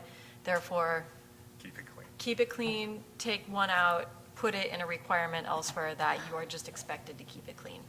Yes. And if you don't, you'll have to deal with. My only concern on that, from working with people my whole life, is everybody has a different idea of clean. So I don't know where that gets defined. Yeah, but do we have to we don't want to define a clean sidewalk right now, do we? Like- No, not here. No. But it gives you insight into what their idea of clean is. Oh, I agree with you 100%, You know what I mean? and that's why we let The Public Works Department. Yeah. Shane- Public Shane Works. Or Brian. Well, that would be That's getting their towards purview. Tom's recommendation of tell us what you think clean That's is. right. That's what I think, is you, like, what is your planned Right. maintenance schedule? And then it gives us insight into like, well, we're gonna probably have to power wash, or maybe it's like, we don't have one. It's like, okay, well, here's what you need to work on. Like, this is how you'll keep it clean. Okay, And if it's not clean enough, then they'll hear from. I'm okay with that. okay, I don't know. all right. I think that was the spirit of this. Yeah, I don't think it's meant to be overly burdensome. I think Yeah. we just want to know that They- they know that that they have a they're- plan for cleaning the Yeah. sidewalks. We thought we'd get so hung up on. I know. This is what we are like. Yeah, this is what we're like. This is why we're nerds. Yeah. Apologies to Miriam Morris, who's watching the Facebook recording. Yeah. But we care a lot. We care a lot. You're enjoying it as much as we are, Miriam. Okay. Was that Okay. illegal? Sorry. This is why my wife doesn't watch. All right. Okay, now this says 5 feet, by the way. Wait, where are we? Sorry, Q4. You Yeah, guys can't read my roadmap us. mind by now? Yeah, Q4 does say 5 feet of unimpeded sidewalk. Okay, that's probably just someplace I missed, because my first draft had 5 feet. Where does it say? It's feel like Q4. Q4. I'm all for Oh, 5 foot, 4.5. there it is, yeah. I'm trying to find where Oh, we and are. 5 I've feet. switched devices. So- Q4. 4.5. Oh, on page, we're like page. Page 7. Page 50, sorry, I'm in sorry, the old printed one, just- never mind. Yeah. Take that back. And I'm on my Word What doc. page on your contract. iPad? On my iPad, do I have a page? Yeah, it's on the upper left. Oh, Mine is right. not. Oh, yes, you move it, it shows up. Oh, there it is. Let's see, it looks like we are at. To answer your compatibility mode question, I think if you do save as. save You as were a on Q1, I think, Tom, docx, about not the doc. frequency schedule. It'll, No, but I. That should- You lost I it. Wait, just now I'm- lost oh, it. I'm it's sorry. working. I It's- don't want Okay, to, don't want to touch mess it. with it. If you'll have to close it and then Q4. reopen it. Yeah, that's fine, okay. I'm found. But it's- Wait. All right, so for 5, is it 5 feet or is it 4.5 feet? So I think I've changed it other places to 4.5 feet, and I just missed this one. I vote to change it to 4.5 here. I vote to keep it 5. All those in favor, 4.5? I need to see it, I can't. Well, so this is about 4.5, I'm 5'3". I would say Okay, walk lay down. Walk I'm just across the kidding. bridge. Yeah, Walk across it's the Pine tough. Street. Wheelchairs are 36 inches, or less, actually. A wheelchair compliant doorway is 36 inches. So you have 18 inches, you have 9 inches on either side of you. If you're in a wheelchair, that's about yay. So yeah, it's cutting it thin. That's why I think that's where we're getting to this legal minimum of 4 feet, versus what's a realistic thing for people That, to like, walk. It would wheelchair be- can go this way Provide safe and- access and comfortable What access what I alongside. would really like from this is to hear from people in wheelchairs who are currently operating around town and what their experience is. Unfortunately, maybe it's, Well, you can't do that. I have a thought here. I mean, also in there is like, there's a light pole, say, which diminishes the clearance, at that obstacle. oh, what did you say? Like a light pole or Oh, something. yeah, yeah, yeah. Yeah, or a parking meter Right, post or right. something like that. And I think that's a really great, like, sort of graphic indication of what it's like to walk past that, with the railings up pretty high. It might be a good idea to leave it at 5 feet, and because it will be 4.5 feet eventually People are gonna anyway. move their chairs They're in. moving their Yeah. chair out, Yeah. purse hanging, Yeah. Okay. that's gonna Yeah. happen Do you anyway. think, Yeah. I agree. So if a table can fit, with a table and some chairs can actually fit with a 5-foot clearance, a clear path, it'll get less anyway. Do we know how wide the sidewalks are? Right, I was wondering how many businesses this impacts if the. Because I'm the thinking 6 about how inches. this is going to impact someone's ability to have a table outside on the sidewalk versus a parklet. Unless I'm getting The carried away. parklet, it Yeah. shouldn't. It won't affect the parklet. Yeah, Shouldn't affect parklet. the parklet. Yeah, do we know how wide our sidewalks are on Broad Street? I mean, they vary. They vary, So they're yeah. narrow in some places, and they're wide in some places. But on the main stretch by Java John's and down by the National? I don't know. I'm hazarding a guess that they're like 6 feet. Oh, I kind of feel like they're more. I think they are too, but We could Yeah. run outside, we could take a recess and Yeah, look. let's take a field trip. Can we do that? we all venture outside with our helmets on. I don't. No. Breathing No, devices. I'd be only concerned about leaving the meeting Yeah, that's true. altogether. Okay. Okay. All right. I Can say we 5 live feet. stream on a phone? I think 5 feet. I would go with All right, 5. we'll And say then is 5 there feet. recourse for somebody to apply anyway and ask for an exception or something? There's no, Like there's no variance? exception Yeah. built in here. Can we Should there put be a one in? possibility, if there's no light post, no Meter. no other obstruction in the specific location? Does Russ have something to say about this? Are you listening, Russ? If you need 5 feet of unimpeded sidewalk and you're going to put a table on the sidewalk, I think that would eliminate all sidewalk dining.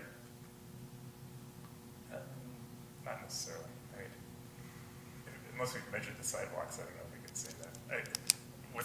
Are we saying that 4.5 feet's going to make it possible and 5 foot's not? Yeah, maybe. No, I'm saying that this is probably not, it's not achievable, what you're thinking about. I've never seen, you need 10-foot sidewalks to do this everywhere. We have Yeah. close to that on Right. In front of Commercial the- Street, and right? Yeah. in front of the But I don't know. National. 16 feet wide, I'm kidding. Public, that's not true. I Yeah. know. I'm just taking some quick looks at Google. It looks Yeah. like, at least on, right outside here, again, approximate, it looks like it's about 8 feet. Yeah. Yeah, it's probably smaller on the other side of the street. And it might, Yeah. and it's probably not possible 4.5 feet either on the other side Yeah. of the street. Okay. Yeah, so you just might want to have, Maybe we should pitch this to the Some- council. Maybe we should some just- means to determine, adequate clearance for ADA path of travel and leave it at that. Instead of a number? Leave it to the ADA I'm to just decide? afraid this number is going to be, really, really prohibitive Right, of, really going to reduce opportunities for people. Right. And our goal is to not do that. right. But is our goal to obstruct sidewalk access for the public? Yes. Even for us able-bodied people. I think we need, I think there needs to be a study, sorry, but I think there needs to be a study. agree. I think don't- that's we- a great That's where idea. I have keep feeling enough like we don't have enough information. And I would, and also would, yeah, and the study should include input from, Freed, the, Yeah, I'm not familiar. oh, It has- they're, yeah. yeah, The they're, local ADA. yeah. Great. That's a great I idea. do have a That's a great personal, idea. I do have a Now- personal experience with a woman who's a paraplegic, and it's very frustrating and difficult for Yeah. her to get around. Yeah. And less so now that there have actually been, ramps put on sidewalks and stuff, but we were late to the table Is with she that local? in part Is of she the local? county. Yeah, she is. Okay. Ish, I mean, so she's experienced downtown Nevada City. About 10 years ago, there was a workshop Yeah. where we walked around downtown with folks from Freed, Anna Acton and others. It's hard. And it is hard. And, I've done it plenty of times in my work where you walk around town with people who are in, assistive mobility devices. And it's a very different thing. And sometimes say, hey, here, you write on this and you try it. And it opens up your mind. So, Great, I think that that's a really, so how do we incorporate that into this? Well, the planning commission finds we don't have enough information Yeah. and, recommend further study on yeah, this. recommend further study and input from Freed, I guess. So we probably don't have time to do a study. We could, we could send this to Freed before the council meeting and get input. But if we're going to try to get, the deadline for the temporary ordinance is at the end of September. And so we don't have enough time to really probably have a study or, Well, what constitutes a study, though? I mean, I think I don't know. maybe, Tell me. well, maybe someone from Public Works could compile like an average of the sidewalk width, and we're Right. talking about Broad Street. And we're talking about Spring Street. Oh, right, yeah, Spring, Yeah. Yeah, just go measure the sidewalks. Right. right. Study done. And not us, but. I can go measure them tonight. I just can't, I won't be able to look down. I'll just, But I think there needs to be something addressing Yes. this, though. Agreed. So, Yeah. We can't, I agree, we don't have enough information to address it. We think that it should be addressed. And the council could choose to extend the temporary ordinance, right? I mean, They can, that's- yes. Exactly, their choice. and it seems like for many reasons, this would not be the only reason that We would heard influence that. public comment earlier about getting this done. That might be true, but we're tasked with Right. getting something Yeah. before them. I understand you as staff Before- have that requirement. so how does this sound on item Q4, where we're talking about this 5-foot unimpeded sidewalk, if we say any existing fixed obstacles and adequate ADA clearance? Like, can we just put that as a spot holder and not define it? So not say 5 foot, just say Correct. adequate ADA. But I still think this should be. But it needs to be revisited, it needs It to be needs called to out. revisit and make Yeah. a note that this needs to be revisited, because there should be, it shouldn't be left up to, the individual member of the public to Correct. decide what is adequate. Yeah, So remove 5 feet and put unimpeded access, fixed obstacles. Unimpeded, comma, ADA compliant sidewalk? Unimpeded sidewalk that is compliant with, and I will, how about, run this language by folks at Freed and Anna? I think I Yeah. just have. so it feels like, I mean, so far, like in my Language mind- and concept. Yeah, and Yeah. recommendations about width, yeah. So the She's list that we probably got have more right now resources. of items to be revisited because they're not defined well and there's question marks by them is this, unobstructed, unimpeded sidewalk clearance. The other one was temporary coverings. What constitutes that? Are they ever allowed if there's fire? or That's not, heaters or going to not? Sam. Was there one more? There was another one that we were The pushing. fire Oh, tabletop. open fire, that was another one that we're like, what's the Oh, why sorry, behind that's that? it. Yeah, the open fire. Oh, yeah, that's right, okay. Okay. So I think there'll need to be some kind of like rough sketch as to what, I'm sure there are templates of the city as, you know, as far as sidewalk widths go. I know Brian must have a template of the city Yeah. existing. Right. And, Well, I mean, we have the template of the city. I don't know if it's detailed enough to show the width of all the sidewalks, but I can ask. We can see. And we can walk around in a couple hours and measure the Yeah. stuff too. but I mean, some sort of like visual indication of what the clearances are at different spots. I mean, that's going to be an important part of, that'll help the council decide about that, because I think the council's going to decide it. Yeah. But I think we can be helpful in helping them have enough info. Yes. The other thing that should be considered probably, maybe, is what we just approved in signage guidelines, and if there's going to be any additional posts added anywhere, if we're trying to really roadmap is that what we're trying to do? Is it not the case that posts are going to be replacing existing posts? I feel like there were a couple extra new ones or something. Am I wrong? That could be my, Of our I street don't sign remember posts? that. When we discussed street signs, I Yeah. think, Are they the all the goal was same, or did we to go have more? stop signs and street signs on the same on the same pole. On the post. same Yeah, poles, so, okay, yeah, it's just something that came to mind. That might be not.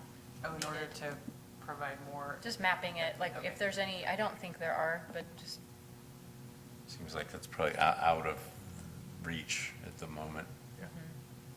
I mean, in a timely manner to give me, that's a good detail-y thing, but it won't be in time for the just to ask, council. yeah. Okay, Can we move? that was Q4. Q4. Or-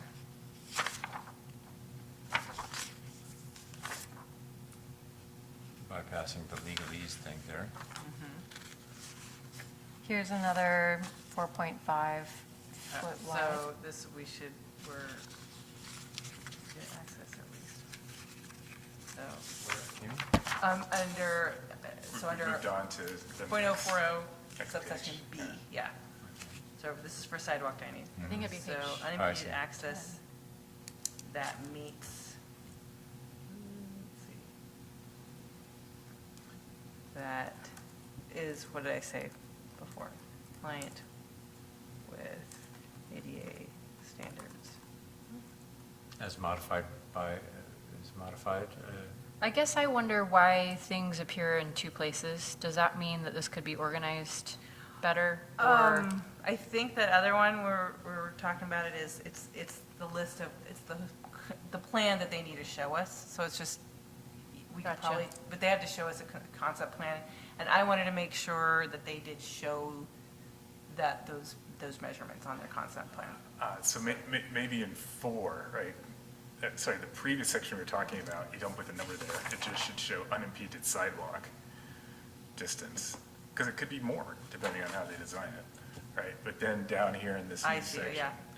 you know, 12.05.040B, that's where you have the number with all the caveats that we just talked through.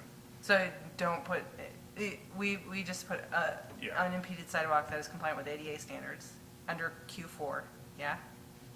Leave that. Is Q4 still part of the application? Yes, yeah. I would suggest you leave it the way it is. The way I have modified it. Is that right? Yeah, Okay. yeah, I want the application to show the ADA Yeah. path of travel. Okay. There's no number there now, which is Yep. good. Yes, yeah. so I think my point is, like, when you look at 12.05.040, A, B, C, D, and E are all written somewhere else. F is new, correct? Wait, is C written elsewhere? Portable and completely removed from, yeah. This is the spot where it pertains specifically to sidewalk dining. where if we want to say. No, this says additional sidewalk dining operational standards. This is like saying additional standards, but it's like, well, they're not additional standards, it's a reiteration It's of specifically the same sidewalk standards. Right. So Which- we're gonna split those up. Oh, I didn't read it that way. What is that, what is this section meant to be? So this section is just, so everything before it was applicable to everything, to both sidewalk and parklet. Now, these are additional standards that would just be applicable to sidewalk dining. And then, But these aren't just applicable to sidewalk dining. These are only applicable to sidewalk dining. yes, yeah, Okay. these are. And then below that, there's another section that's only applicable to parklet dining. No, you don't get why I'm confused?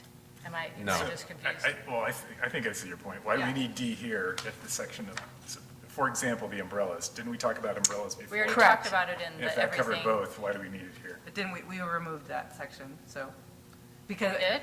Yeah, We removed pressure treated, but because did we that's, the remove? section before that really was talking about, here, I'll go back, was really talking about making sure that all fixtures were weighted down for What is wind protection. N2? Did we take N2 out? Yeah, yeah, we did. But above because- that, Because it was really about furnishings and fixtures being weighted down. And so I had indicated at that time that I had the umbrella standards at someplace else, so. Okay, so, hold yeah. up. So in a parklet, do the umbrellas need to be weighted down? All fixtures would need to be weighted down for wind Okay, protection. so I guess then, I missed that, I'm sorry. Why did we take it out then for parklets? We just removed defining what those things So are. it's still So, covered. Yeah, it's still there. Okay. It's covered You in still, N yeah, you as- still have to do it, we just didn't define the, particular fixtures. Okay, So then I guess the question would be, again, for umbrellas, if umbrellas are useful in both, should that, Right. should this one, this D down where we're talking now in 1205-040, should that be moved up to the general section? I think we have it in both because the standard is slightly different, and I can't remember Okay. why. Oh, down, so if I go down to the next section, There 050. should be something else in there. I think because we say 96 inches above the sidewalk versus 96 inches above the Parklet parklet foundation. platform. okay. okay. Okay, so just spell it out for me. 1205040C versus 1205050D. So now I think we're getting into the discussion we were having before. Of whether or not we do ask them to take things in. Correct. And I think it is a good idea here to leave it optional for, say, sidewalk needs to be taken in, parklet does not. That's where I'm at. Sidewalk, it does need to be taken in? Yeah, I think that if we're trying to, I mean, obviously I want to make things easy for the businesses, but also, with the ADA discussion, I think it's a good point that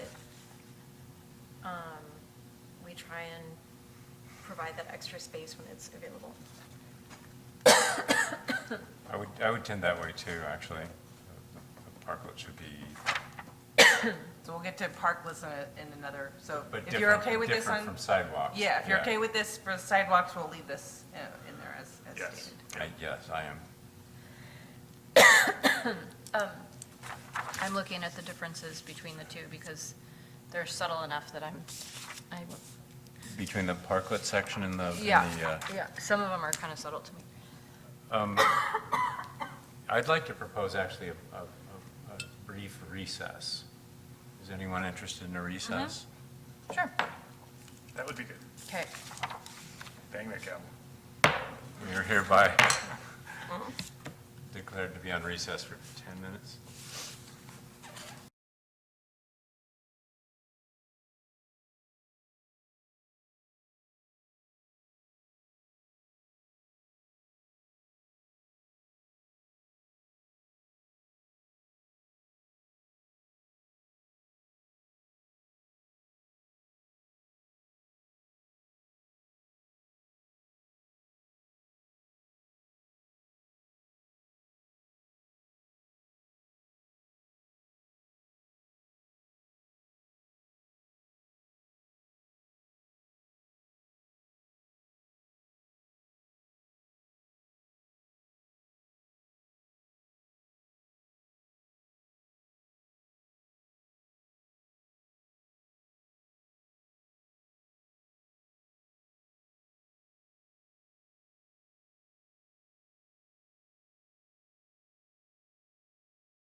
Do you have a red I light? understand. I turned you off for a minute. Do you have a red light? Yeah, there we go. Thank you. We are at, 4-0. Well, did we finish on I think we were talking sort of generally about 040, right? 040, yeah. yes. Umbrellas. So we retained C without alteration, correct? Uh-huh. And Okay, I do actually have a scenario, say Heartwood, which. If you're back in session, you're all on mute. Thank you. Thanks.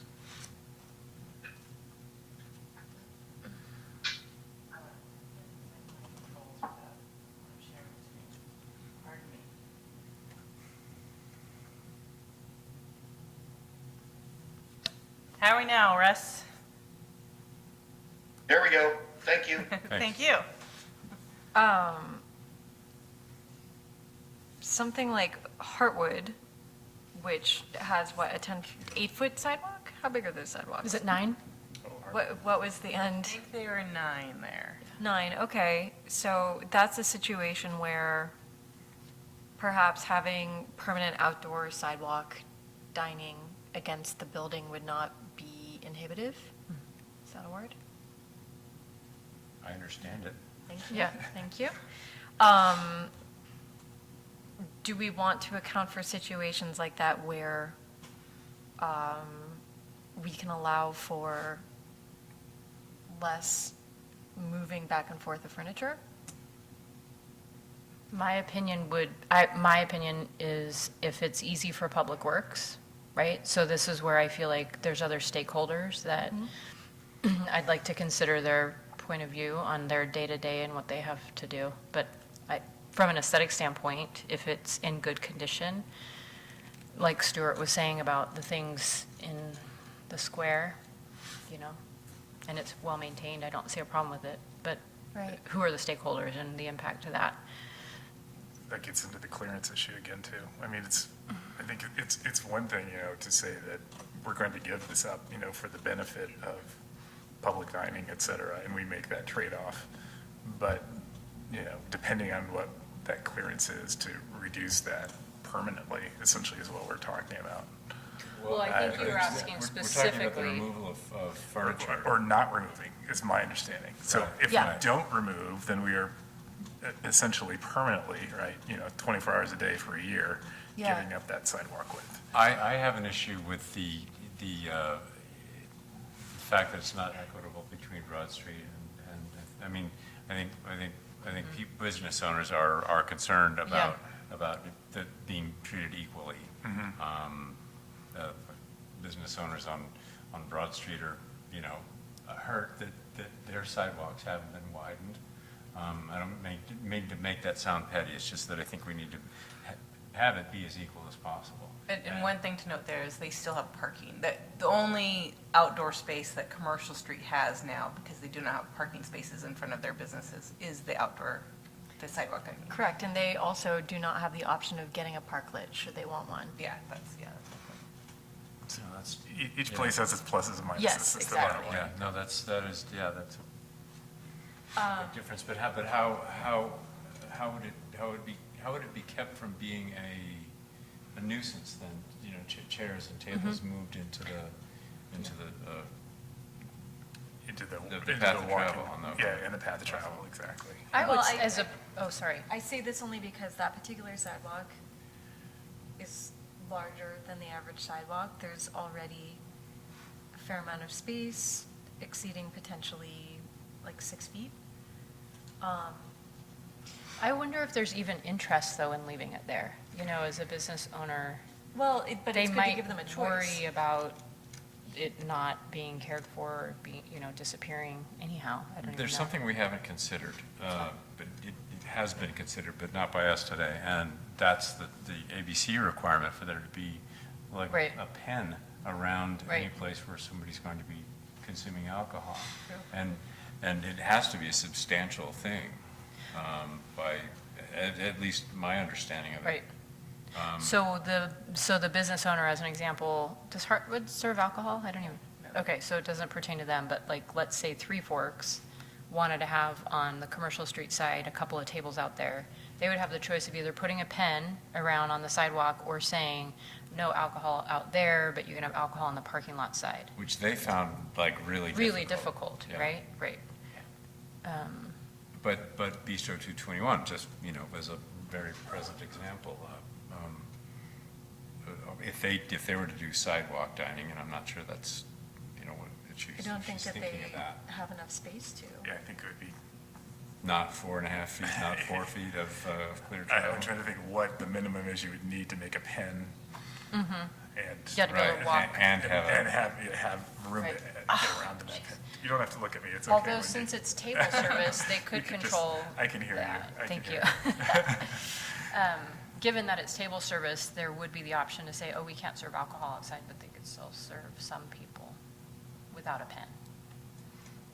They can choose to do that. yeah. They could, so since Bistro is. so if they have a two-top, say, in front of They the wouldn't need a pen if the server informed them, as they're being seated, the host could say, we can't serve alcohol outside.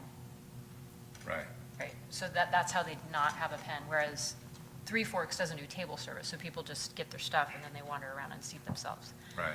Not that that's ideal either, but Well, it's, The thing that the removal of sidewalk, the tables and chairs has to do with pens is that there's a pen. So it sort of, it would make sense. only if there's alcohol though. And Well, is the pen is ABC? yeah, ABC. yeah. Okay. And I think it's And- it's difficult to take down after hours. I mean, It's been difficult to get a good response, and I think that's maybe by design. They want to look at things on an individual basis, I believe, but my understanding is that it cannot be a barrier that's easily knocked over. Right.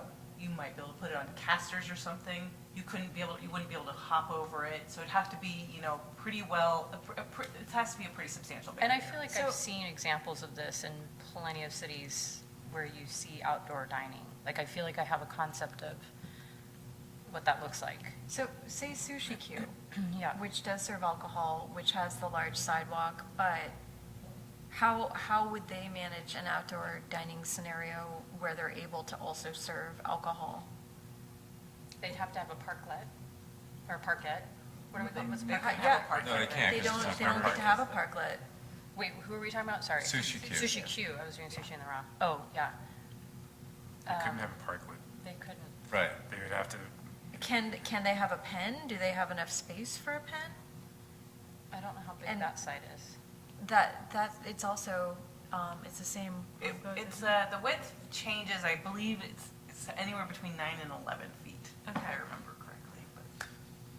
Wow, it was Yeah. more than nine. So maybe they have to No, have a what was that? collapsible One side pen. 14 and the other was 9? I think we ended up making them equal. Oh, nice. Didn't we? I believe it. The- I feel like. The street, I the should street, know the this. street has parallel sides, and then the sidewalk grows to keep the street Right, parallel, to keep rather than yours- the other. right, exactly. it's symmetric, basically, yeah. Yeah, so they would need a pen, yes, Sushi Q would need a pen, and it should be passable, it should be like ADA passable. I feel like it's too narrow down there. I mean, it comes out further now, whereas the sidewalk used to stop where that rose bush was at Well- that post by, Well, regarding the removal of tables and chairs, though, I mean, requiring that, it wouldn't make sense to require tables and chairs on sidewalks to be removed if they have a pen, because that's not, in a practical sense, removable at the close of business. I think I'm understanding that correctly. That is true, and then you are sort of permanently giving that Right. public space up, so that's just something to consider. Permanently until they're, Until they decide they no longer want the pen. or that they don't want to serve alcohol. Again, Well, but yeah. for a period of a year, the permit period, it's given up, so right, essentially permanent. right, yeah. right.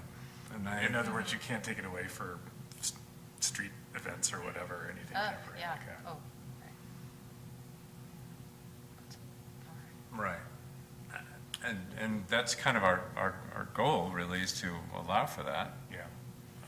I think I would just stick with keeping the sidewalk clear when it's not in use. I mean, in general, are we allowing, I guess in general, we're not prohibiting pens on sidewalks at this point. No, they have to be consistent with But- ADA standards. But pens haven't made their way into the draft ordinance.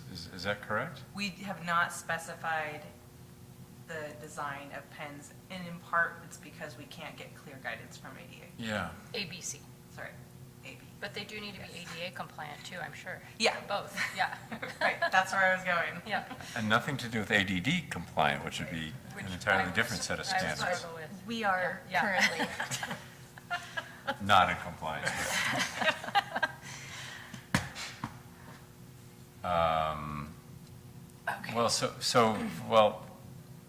Okay, well, we explored that. We don't really, again, have enough information as to how the pens will work.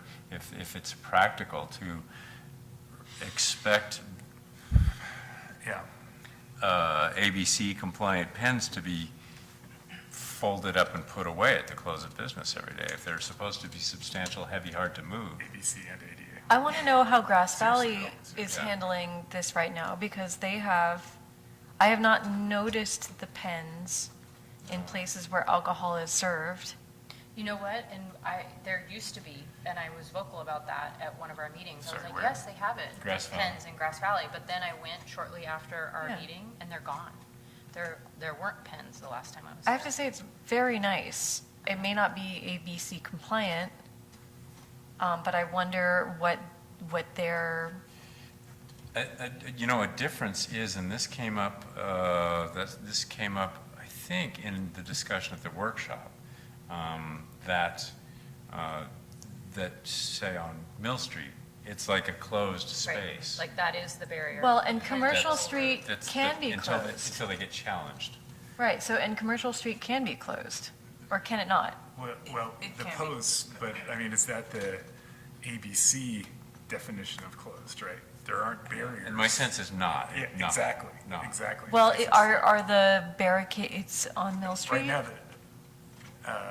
Maybe working the gray area. yeah, I don't know about Mill Street. And if I can just, to try to kind of move us along, that, I don't know that we didn't put standards specifically for the ADA barriers, because we don't know what they are. And each- ABC, you mean? Sorry, Yeah, no, it's ABC, fine. I'm so sorry. No, it's fine. But there may be other workarounds that each business would have to work with ABC to determine if it'll work. One, I think it was the city manager mentioned that he's seen them use different color cups, that if you remove them from some area, they'll get in trouble. But That's an interesting it's visual sort barrier. of for each individual, we've left it open so that each individual business can work with ABC, and as long as they can meet our other standards, Great. then Great. they can operate. So, So back to C, let's keep C. Yeah, okay, Yes. yeah. Did I lead us on that, Mary Chase? I think I did. It was Andy, yeah. Yeah, it was definitely me. Okay. I'm just gonna keep scrolling until you guys tell me to stop. There's a disagreement later on at Nope, F. until, okay. Excuse me. Are we good on D and E? I thought you were going to jump down another couple pages to another section. No, ma'am. Well, Excuse me. Oh, are we good on D and E? Scroll back up. yes. Yes. F. I'm good on F. And I would like to see, just as a general comment, I think our dark skies are a benefit. People come up here and are amazed by how dark it is. And I wish we had more of this Yes. within the city. Let's look boldly ahead to the strategic planning session. Yeah, that's what I was just gonna say. Because the Dark Sky Association approved stuff, there's like whole sections of like a major building supply store that has their label, and like my house, I bought those, and it directs light in a nice way, doesn't provides plenty of lighting, it does all the right things. And it's a great shortcut, regulatory shortcut Someone else has for done us. the work. Right. Yeah. Yeah, and as someone who takes a walk regularly at 5 in the morning, some of our places are way overlit with just agree. lights Yeah. flaring out Yes. everywhere. There's one that shines in my window that I'd like to shoot with a rock. I have the same issue Yeah. with, yes. Yeah. Yeah. Okay, so we're good with F. Yes. Resoundingly. Okay, so now we're moving on to standards that are applicable only to parklet operations. Okay. Did you want me to read through all of them, or do you No. just want to kind of read? Yeah. We can- Yes, you'd like her to read it? No. No, I think it's important that we read it with our own ears, as an applicant would.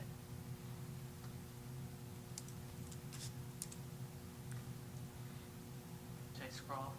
You're good with A and B? Yes. So far, yes. There's the rest of B. C and D. Okay. Okay. D? Yes. Wait, what, D?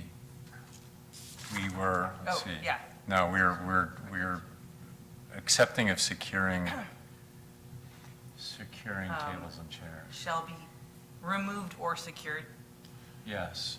removed from or secured to. Our discussion earlier got me thinking more about this benefit as an amenity to having things out there. And if people have tables and chairs that are lashed up, and unusable, is that a benefit, to the public after hours? And I was also thinking about the statement that was made before about Robinson Plaza and stuff's out there and people use it and it hasn't been a problem. Should we just allow stuff to be out in a parklet 24 hours? I say yes, because I consider the parklet an extension of the inside space of the restaurant. For the business owners to decide whether or not to remove or leave their furniture is up to them. Yeah. It's at their own risk. The only thing, like the thing that concerns me is that when the boardwalk was on Commercial Street, there was some complaint about the way in which it was monopolized and treated at different times of day. So I can see how that could potentially be an issue, that maybe people come and like sit in the seats. I would encourage maybe taking the chairs in and leaving the tables. I think that runs counter to what Rod was saying, but Well, I mean, we might have a more functional police department now, too, that would Yeah. be maybe more effective in mitigating misuse. generally, I agree. Like, I also don't want to be the kind of government structure that makes it difficult for people to rest. In which case, I think it should be up to the business. I'm not a fan of the whole lashed up thing for some reason. To me, that there's like this feeling that it's like very in your Closed. face, that it's very closed up, that it's It's very not- it's not inviting, inaccessible. yeah, It's yeah. not inviting, so my preference is either it's set up and hospitable or it's removed. That's, in some capacity. Like it's either. So to prohibit lashing? I know, I don't know if that makes sense, but in terms Yeah. of like, Or can you secure it without it being tethered, and let like it be, this and let it be piles. still usable? So would, Absolutely. You, The tarps and chains, and it's like. would we bleh. want the ordinance then to require that they be usable during off hours? I don't think that's fair to a So business. that's, Because they own the right, so pieces, that's what we're actually disagreeing on, because if we give them the option to, well, so it's either secure them, no, it's either Leave remove them them out or leave secured. them out. Yeah, I Leave think them out there's, or remove them. yeah, there's three options, right? Remove, or maybe four. So remove, secure unusable, secure usable, or just leave out, period. I think there's less of a, my concern would be that they would get in the the tables and chairs, say, amenities, would get moved into the right-of-way, i.e. the sidewalk, and it's less likely in a parklet setting for that to happen. Chances are, they just They're gonna wouldn't stay get put. tossed Yeah, willy-nilly yeah. over the fence into the road, or, because it's a great place to use them right where they are and not in the sidewalk. Yep. So that's less of a concern Yeah, I think than cluttering places where they shouldn't clutter. Realistically, the main concern I would have as a business owner is that people would be sitting on them and leaving trash and dirtying them. And for that reason, I think it should be up to the business to decide whether or not they want to leave them out or not. I think that you can lock and secure them in a way that's not too lashy, that you can have like, we've done this in restaurants that I've worked at where you just have like a long thin cord and you put a padlock in. I think that's what Mel at Bistro 221 was saying. And they're all set up, they don't look like they're all piled into a corner, but no one can steal them should they have the desire. Or rather, they would have to make it a little more difficult. And the other circumstance, I believe that I've seen things piled and so forth was due to weather, where a big mountain of furniture was made so that one tarp would fit over all of it. So that's just, those are some scenarios that I've seen that I feel are not awesome. In this case, I think that the way we would avoid that is just make it necessary that outdoor furniture is outdoor furniture. That it's accessible weatherproof. to the public to use when the. Well, I think you're saying No, that it no, can no, stand up not to that. the elements. It can, yes, Yeah, I get yes, what you're saying. wrought iron. I believe what you might be referring to are chairs that really should be inside. I'm not Well, sure. they're not. I don't know what it It was. was- it was I think the under design top standards do, Yeah, the I design don't know. standards do cover outdoor type furniture. Yeah. It's designed to be outdoors. Well, is there a separate prohibition of tarps, et cetera, in here? Yeah, I think that was, yeah, that would probably be covered under, I don't think it specifically says tarps, but I mean, we were really covering head structures. yeah. And I'm throwing this out just so that we think Yeah. about what is the right guidance is all. So personally, I like your edit. Did you just? And do the only thing I think that I wasn't understanding is that you did not want the parklets to be used by the public when the business is not. I don't think it's fair for us to tell businesses to make the space that they pay for usable for free to the public. But they would only be paying, I think the idea of the fees would be that they pay during the time that they are operating. It's still their furniture, though. The Right, furniture is. right, I Yes, agree. but and this is up for you guys to discuss, but one of the things that was important to staff was to make sure that when they're not in operation, when the business is not in operation, that the parklets or the sidewalks were still able to be used by the public, If the public trashes those spots, who's responsible? the business. Yeah. So in that case, again, like, I just think that if they are responsible for it, it is not fair for us to say, you need to make this open to people who might Right. create more work for you. I think the current edit though Yeah, of D allows for that. addresses that. Yep. Like if they can remove the furniture. They can remove it if they feel like the public will not. It's either removed, if they want to remove it, or they leave it in a usable condition. You're saying you want them to be able to leave it there, but nobody can use it? Is that what you're saying? Not quite. Okay. What I'm saying is I want them to have the choice to leave it there.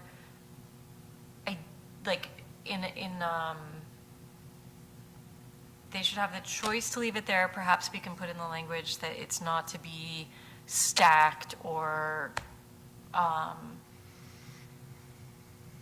what I take issue with is usable as a word.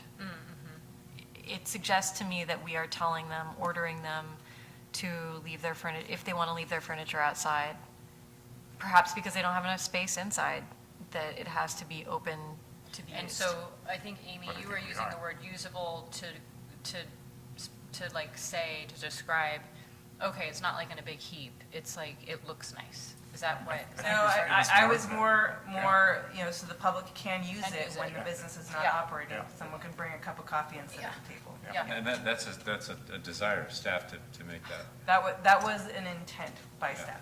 I mean, that sounds really nice. I like the idea of being able to find a place to sit with a cup of coffee, but I also know, like, at 1 or 2 a.m., someone's going to hang out there and be smoking cigarettes and leaving their trash from whatever, like that's also a likely possibility. So Do you want your microphone on? Is it on? maybe it wouldn't be that much trash. I just think it should, I guess I would like more input from the businesses about this. Like what that means to them. Which part, yeah. It would be for them to decide. Yeah. Yeah. To do. They could even decide to not have a parklet. Technically, it's like, okay, do I want a parklet? Now that I have one, do I want to leave my furniture inside or outside? Well, I guess like the way I'm thinking of it is it's been clear to us that it's going to cost a lot of money to get the parklet going, to pay for the furniture, et cetera. And at the end of the day, like maybe it's a risk financially for them that they're hoping is going to pay off. But do we also then want to say, well, after you've taken this risk, now you also are open to other forms of potential sabotage? No, you just have to take your table inside. Why do you have to make it so simple, Wendy? Something else to consider, like in the overall like fairness scheme, is I think the idea of the fees, the fee structure. I don't know what it is and how they're going to calculate the cost, but basically it's the fees are going to be like low, hopefully, to make it doable, at least from a fee standpoint. And in exchange for that, it's still seen as a public resource that's being shared on an exclusive basis during business hours with the business owner. So But they're paying for it, right? Like, and this the is. the material costs of it. Yeah, and it's, I want to say more than one, but I know at least Mel brought up the point, like, okay, after we've spent all the money building this, what happens when we leave? Is someone else buying it from us? Is someone else reimbursing? I think Like, that happens with any business build out though, is when Yeah, you that's take true. over It's renting my- a brick and mortar Any tenant store, improvement is you subject make to the same improvements risk. and My lease, anything I do. you leave them behind or you take them Right. with you. But not in any of those cases, you don't close the store and then let the public in after business hours are over. So I'm trying to straighten this out in my own head, I suppose. So- That probably is the risk of being on public property. Right. So, as opposed to having an enclosed Private. private space. Yeah. But to your point of, what were you just saying? I had a point I was going to make just a minute ago. After hours use, who buys it or who pays for it after Oh, they leave? after they leave, yes. So they will, for the conditional use permit, it will remain with the property. And if they, if a new owner wants to take advantage and use the conditional use permit just exactly as it was stated, they can. They will have to get a new encroachment permit, but that's, if everything is the same, then that would be something that would be issued by the city engineer. So it's a valuable investment in the. They can still, yes, transferability. it's still an amenity they can, use as part of their selling, marketing.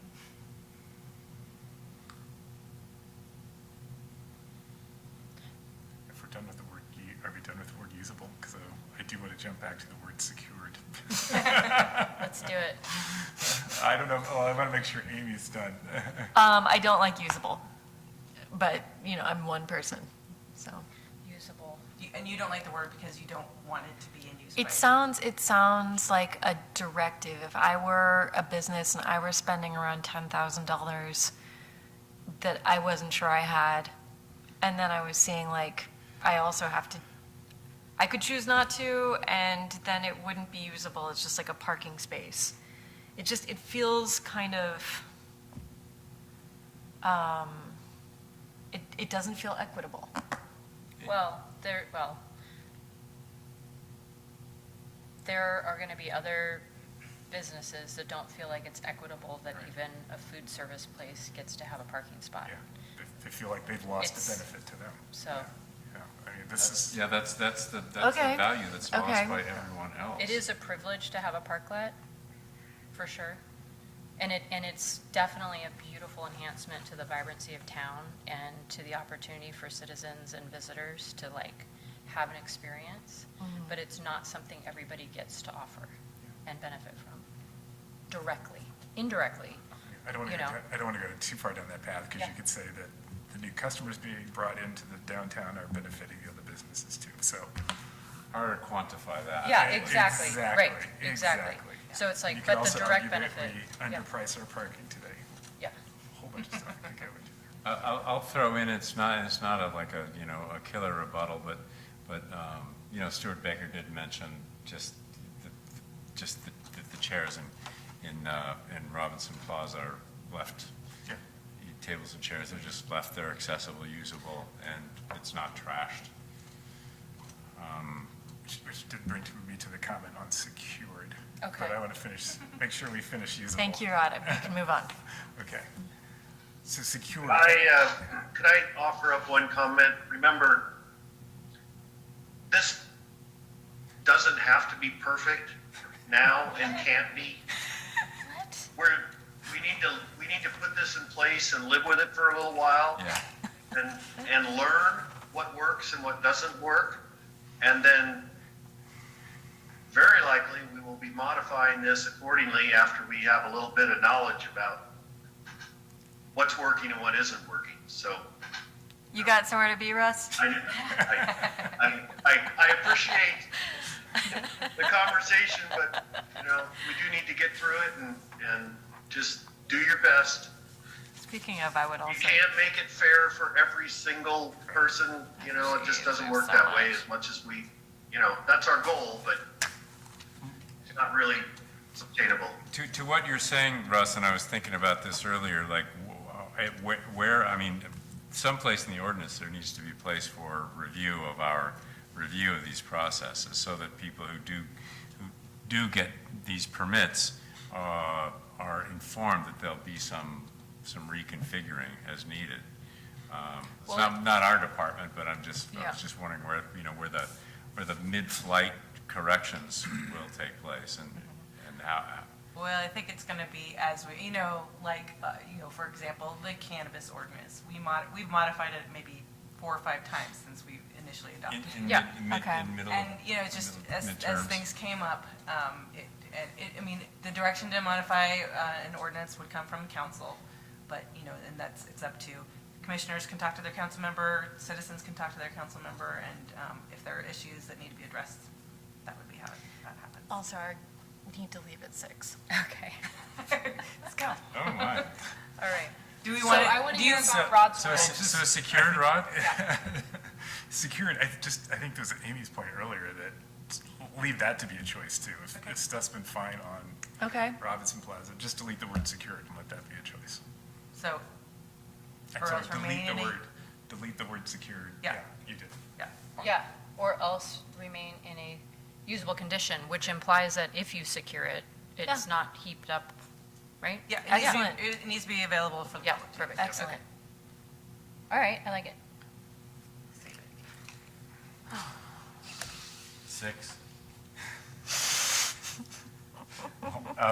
Do we have, shall we spend time on this? How far do we have? A long way to go. We got this. Let's go. A lot of that is pictures and examples. I'm Okay. not sure how much left we have of the ordinance itself. There's not too much, so.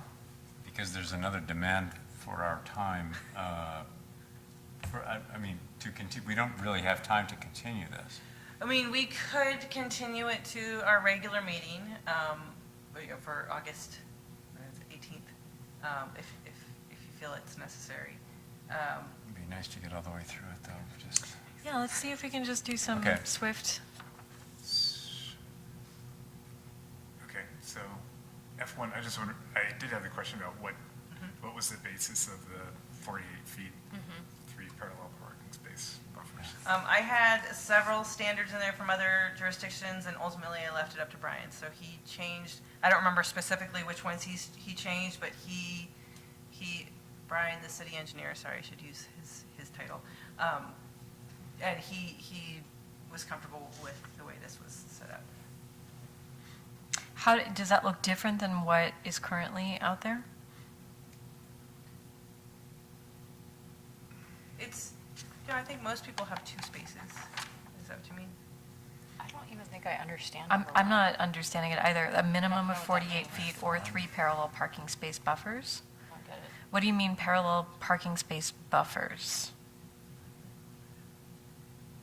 One or two. From the So- nearest parklet. Yes, yeah. Yeah, there's, Yes. it's- you got to park have it, to have then there has to be at least 3 places for people to Or park. 48 feet. Thank Before you. you get to the next. Yes. Okay, great.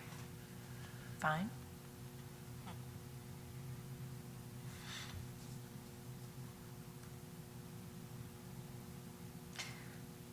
Although, I don't, I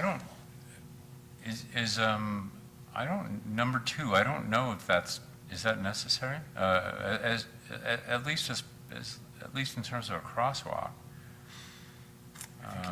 Can a parklet be, is that for visibility? Is that the concern? I believe so, and we had it, I know this one, I had a distance that was greater than that, that I pulled from another jurisdiction, and Brian felt that this was sufficient, so 16 feet. was- Okay, I was thinking less. I mean, You wouldn't want less. no, okay, all right, I'm just Yeah, asking. yeah. It does have to do with visibility. As the car's coming up, you Okay. want them to be able to see down the side. Right, and I suppose the same with the driveway. Yep. Person needs to be able to see to get out. Or people coming out of the driveway, the same. Right, okay.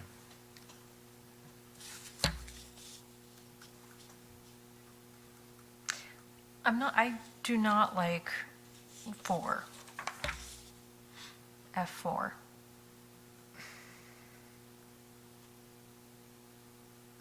I think that we already have such a small town and there's such limited options already. If a business can open a parklet across from another parklet, we should help them to do that. Does Yeah, anyone I guess else? I don't know the why behind it, because if there's a car and a parking spot, I don't know why that's less of an obstacle than a parklet. No, I think But- it's just, the visually narrowing of the street. I I think see. that was the whole thing. I, Which isn't necessarily a bad thing to me. Yeah. Yeah. It doesn't seem, Comment. I would move to strike number 4. I'll second that. Is that okay with Me that? too. Well, then I'll You'll fourth second it also? I'm gonna fourth it. Let's just assume Peter says 5.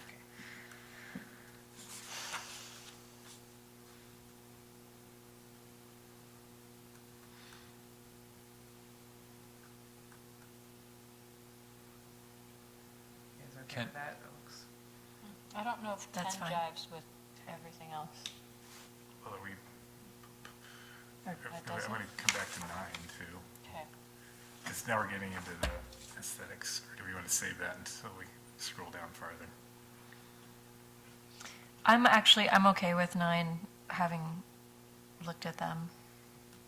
But I do think it's limiting. Yeah. Yeah, I think there might, I really like that design, but there might be a different, I would say it's to the discretion of the planning Yeah. commission. So, and just so you guys know, that came from when we were at the workshop, the merchants suggested that design for this. So, but we can, I'm okay with it. I like the design. It's just, I was thinking too about costs and all that. We've been having all these discussions about costs, infrastructure and all that. I think it's fun. If people want to use that, great, but to require them to do that. maybe proposed alternatives will be subject to the discretion of the planning commission. it does seem like there's a way to simplify that design to suggest it while not being so elaborate. Because it seems to me that would take a lot of craftsmanship and cost. And cost. Craftsmanship/cost. and we have, I guess we, because the city, we have to, we use that aesthetic a lot in Bridge, and Yeah. so there's, And also at Callahan Park. yeah, so there's a local. And the sidewalk contractor, I guess, railings. does it, so. Uh-huh. Okay. But is that okay if I just put, or another design as, at the discretion of the planning commission? Great. Okay.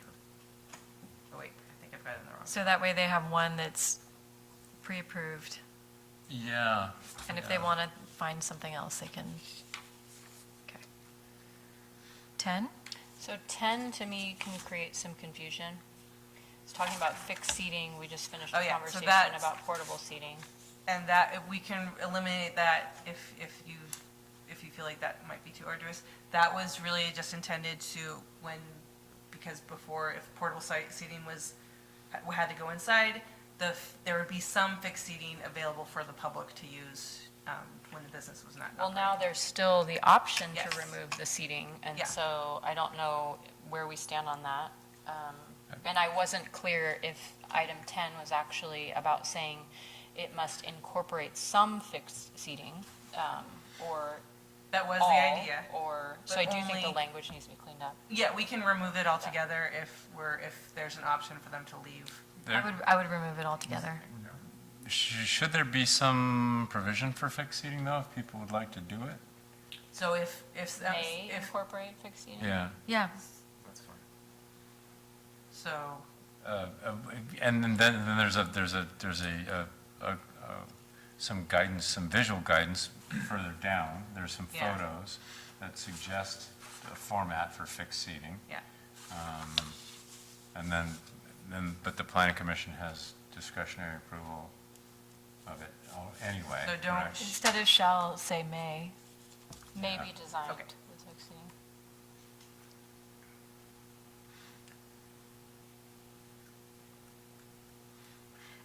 I personally would want to remove individual seating isn't preferred.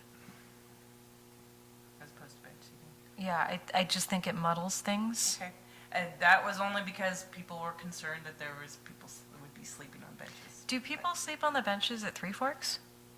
Does anyone know? The benches that are inside the pen? Yeah. I believe Well, I Shauna think has said being- that. putting them in the pen probably discourages it, but is that kind of your point? I mean, She's well, they're talked about all fixed, they're kinds of fixed Shauna problems said benches. there's there. all sorts of issues there. Yeah. Okay. I Yeah. don't know if sleeping's one of them. Okay, I mean, you don't have to remove it, I just, I personally think that I do prefer, I would encourage chairs and stools. I feel like it's more aesthetically pleasing. It looks more, I like a bench. Yeah, I have to agree. I'm indifferent on aesthetics. I think both can be quite fine. yeah. And this doesn't prohibit bench seating, it just says if it's used. It's just a reminder. Okay. It sounds like parts of the guidelines, the design guidelines. This is preferred and this is suggested. Yeah. Which is not, And you guys do get to look at this as the Right. planning commission through the conditional use permit process. Okay. I guess I feel like the bench, especially with an enclosed bottom, it becomes even more of like this chunk of a constructed thing instead of open and airy. That's part of what I'm envisioning would happen. Okay.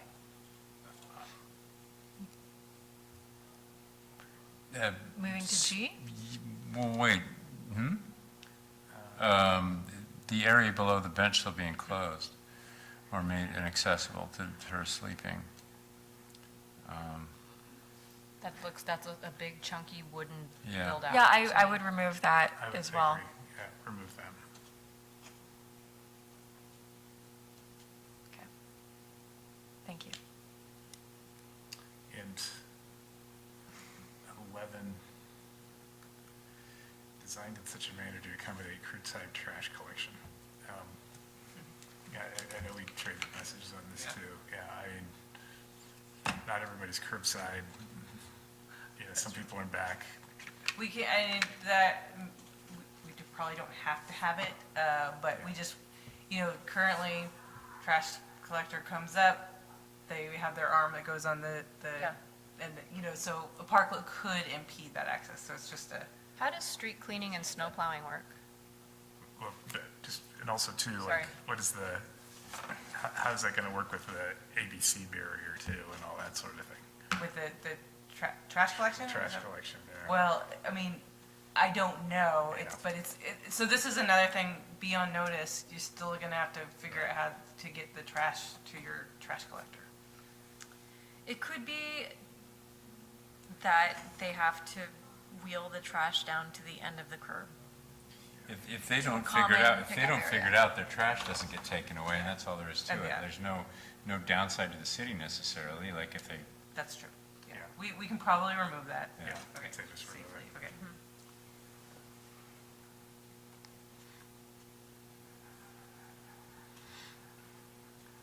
So now 11 is 10. Yeah, I think I'm hoping I'm keeping track of it. Because we already removed one previously, so. My red lines are, they're only taking the last one though. So that's gonna get confusing. so G is sort of Is it okay? difficult for me. Yeah, very. Because earlier we require that all lighting associated with parklets, is that right? Be It's F someplace. be dark. That sky was, light. the prior one was on your sidewalk. Sidewalk, How do they Yeah, even get this talking about underground? building fixtures. yeah, okay. Do we know how they would even get Pertaining to underground? sidewalks only, not parklets. Yeah. So to get it to the parklet, they would have to go underground and get it into the, So they have to- So saw through the city's sidewalks to get power out there?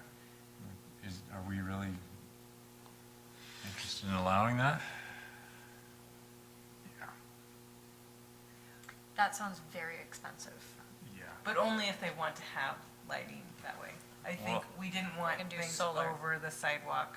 Solar's also. I don't think we want people digging our sidewalks up. No, and like,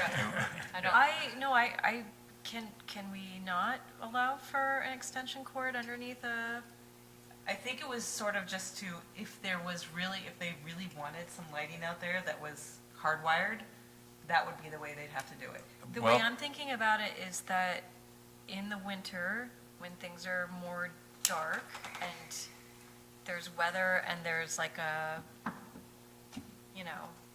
potentially a tent, potentially, haven't gotten there yet. that's going to be really hard to hardwire, and also, if not foolish, and then also if you're pulling over an awning in lieu of a tent, that sounds ludicrous to hardwire, right? And you're going to need to see the menu, you're going to need to. It's a substantial project, but I think an extension cord would be ludicrous. Yes, Staff's- scary Staff's dangerous intention on was there. to not allow You extension can't have an cords extension cord. And to not allow something that goes overhead and not allow something that goes over the sidewalk. But in a, So your point is we need some electricity, is that your point? we need electricity, and I don't think an extension cord is by nature threatening. It's really janky looking though, Yeah. to use a, Yeah, Only if you, I think, are really looking for I it. don't even think it would be to code. Like, I don't yeah. think it would be to I don't code. think it would. Do we know? Well, you can't have extension cords just even with certain light fixtures in an interior of a building. Okay. So that's I'm not a building code expert, but I'm guessing it would not even sure you're right. be to code. in a durable setting, like a semi-permanent structure to deliver power to a semi-permanent structure, there'd have to be like a Conduit kind of thing. flex conduit Yeah. or something, and even that needs to be attached at a certain number of points. So who's using lighting now anyway? I think Sushi in the Raw does. Bistro 221, What does she have out for lights? there's an extension cord over It's the white sidewalk. lights, and- like Christmas and, lights. Yeah. The bistro lights. So then solar, and then I do think if it's not in here, we can't, in my opinion, we can't have like generators. No, Yeah, it's not, it's it's in in there. here. Is it in Yeah, there? it's in Okay, there. yeah, okay. Battery. I This mean, isn't easy, yeah. the cutting, like authorizing cutting through the sidewalk is like, I just can't So see that. you want me to remove the how can that work? Would that? Right, that's I know. fine. It's like, Really, we just were trying to leave some way for them to get some I know, hard wire in it's- there, it's but Amy's point, too, yeah. Yeah. thank you. Oh, yes, I mean, definitely, but, I mean, if they cut into the sidewalk then they would have to get a permit. I Yeah, would think it they would would be have- fine. So, they'd have to work with it. yeah, I'm fine with leaving it that they can pursue that. You know, I mean, there are circumstances where people have to get permits to but get their public, sewer main replaced, and they have to get it to the center of the road, so they have to get a permit to cut the PG&E digs sidewalk. up our sidewalks all the time. I'm trying to think even how you would do this and then have to be able to remove, yeah, then somehow when you're done, you need to take it all away and you have to cap off that. Yeah, somehow conduit would or probably get it have out. to stay in place. Yeah. is this, did Brian McAllister Weigh in. weigh in on this? Well, I don't think he weighed on this, on this specific section. Well, he did. I mean, he reviewed the whole ordinance, and I think he did, I think his preference was solar or battery operated, like all of staff's. I would just think Public Works itself would need to be involved in the like repair of the sidewalk. They would be involved in the encroachment permit, and this would be part of that, And do and authorize and supervise the work. Right. most likely, yeah. Although PG&E comes and cuts into our sidewalks all the time, and there's With there's no impunity, overview. yeah. Impunity. Well, I can't think of a better solution. I feel like that's really hard. It likely would be expensive, so it would probably be not be something that a property owner would just, we probably wouldn't get a ton of them. They'd have to use batteries and It would solar. be much easier for them to just use battery or solar power. Right. Okay. Okay. All right. so we'll leave it as it is then, assuming that Public Works is fine with allowing it if people want it. They've reviewed it. Okay, all right.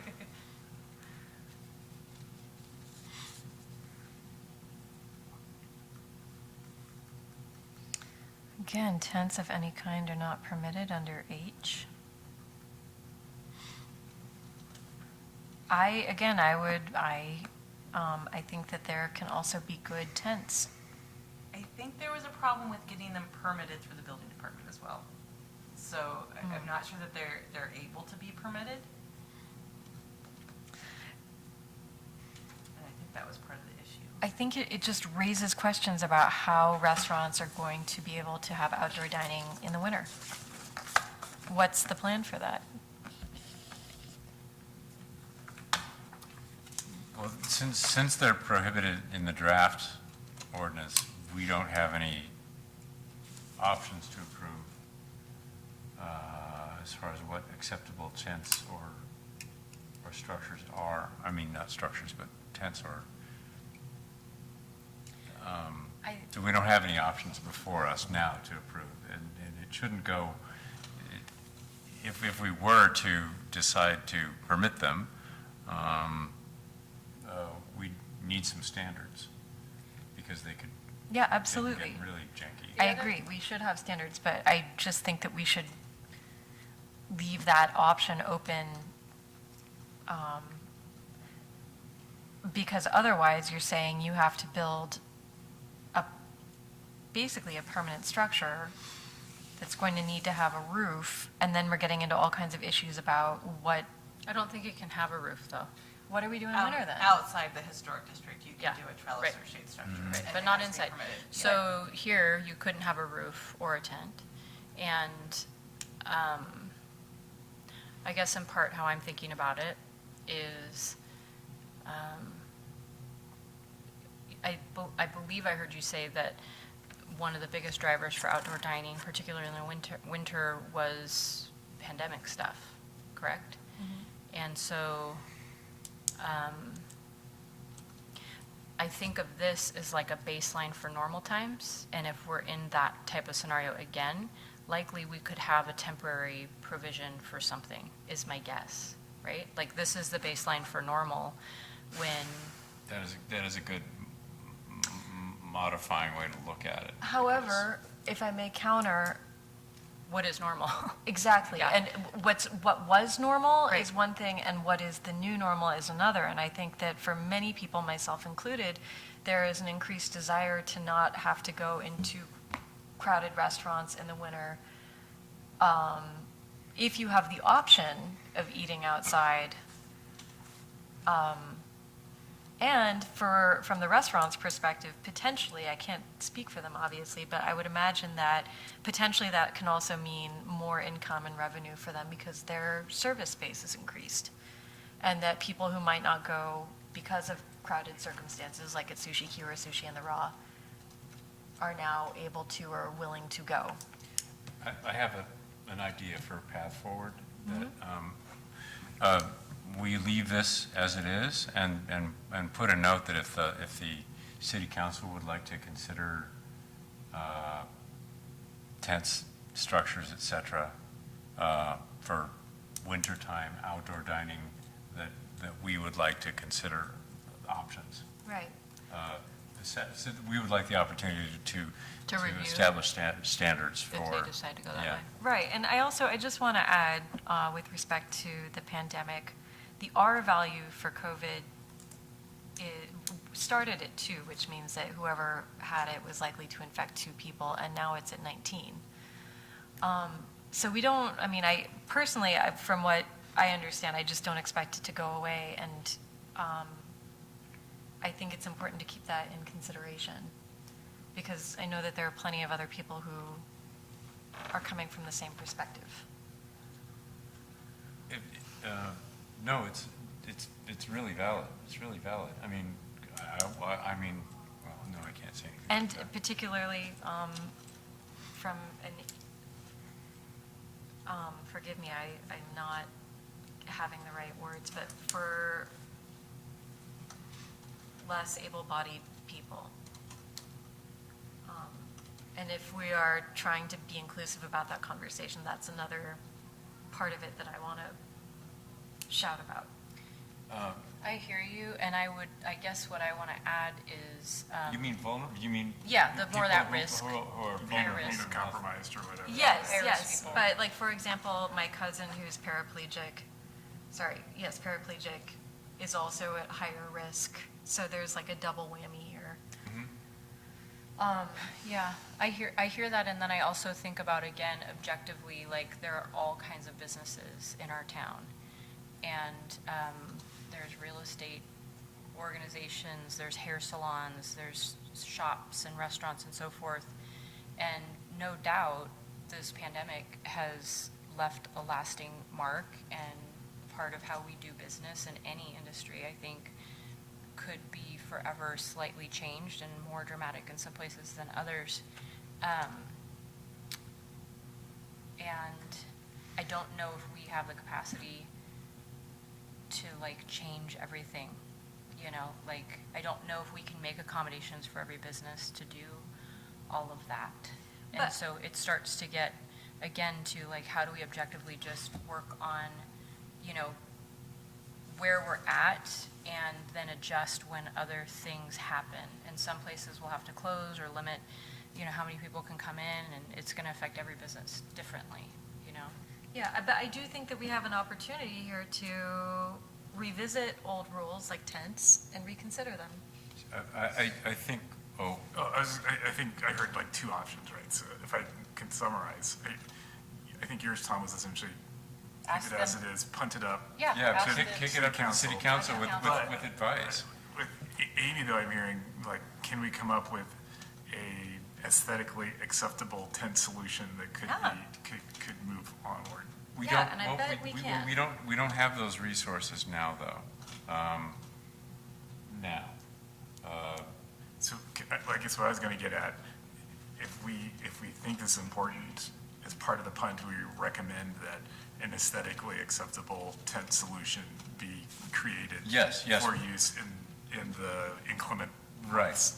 The planning commission strongly asks Yeah. for an opportunity to zero in on a couple of acceptable designs. Yeah. Great, thanks, guys. Okay. So did you capture that? I've got it in a comment there that I can include in my staff report to council. Great. Okay.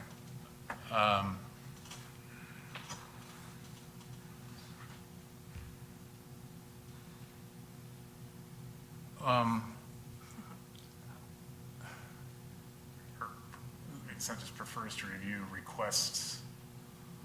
Requests. Well, consideration of that development, doesn't say anything about planning commission sees benefit. yeah, Yeah. benefits to Okay. temporary or, My opinion, which is probably already sort of evident, is to be specific to say approved tents when indoor dining is limited. I personally am not a fan of tents obstructing the architecture of our town. I'm not either aesthetically. I'm strongly not in favor of That's where I tents. say, I don't think it belongs here. I think it belongs in some sort of temporary action if we find ourselves in a position that we have to limit indoor dining. That's my opinion.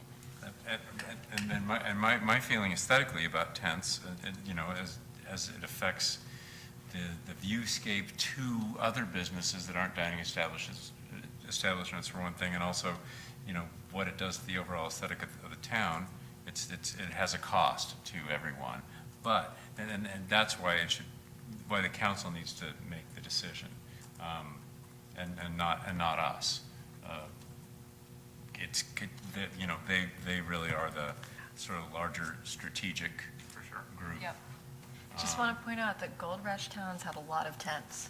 Yes, yes, You guys, right? yes. They also yes. burn down a lot. And there weren't any trees, you know, around those tents. And, Yeah.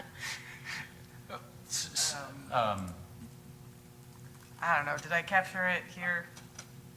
Which part, the little note? What My did you say? little note, which I will keep in my track changes, which I'll send to the council, but I will make a note of it in my staff report. can I just spitball some language and then? Yeah, do it. What was I going to say? If council sees value in tent structures in light of this stuff, planning commission requests. I think, are you changing that language to say, like, we're not recommending it, but if you think, is that what you're I trying to think say? what we're saying is like, this is something you might want to consider. I think we should be stronger about it. I am saying you absolutely should consider tent structures. This is the new normal, or part of the new normal, and we need to allow flexibility and creativity for our businesses and all of their different states. Well, how about kind of what's, So I wouldn't say if council sees value in tent structure, planning commission advises that council reconsider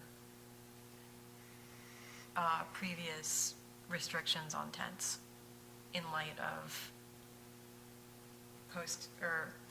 current reconsideration. Maybe although just- it's not the, This is just going into your staff report, right? Maybe you I- can just, yes, I can- maybe you can just say that there was discussion among the planning commission. Right.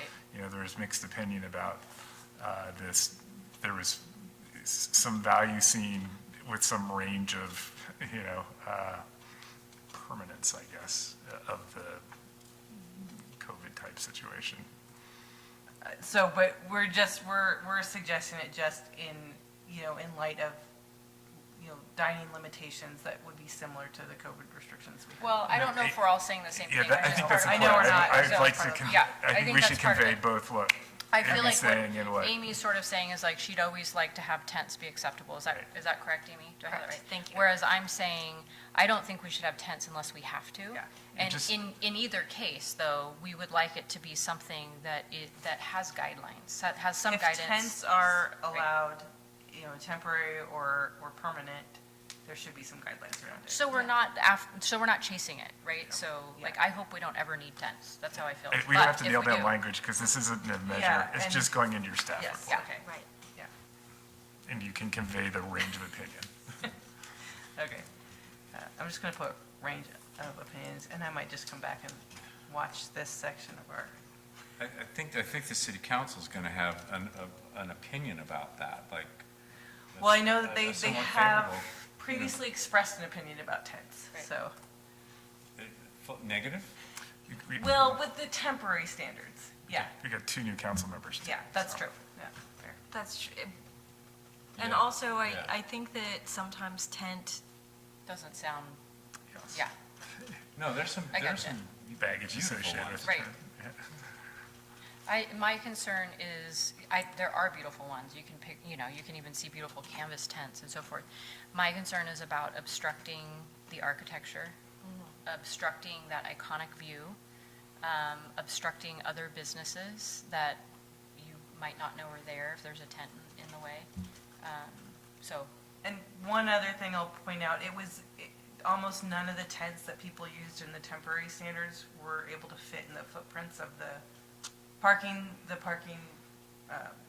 parklet spot. yeah, and, you know, so it might be difficult, it'd probably be a custom tent and Oh, might be geez. cost Yeah, prohibitive, yeah. so it just might, a tent might just not be cost.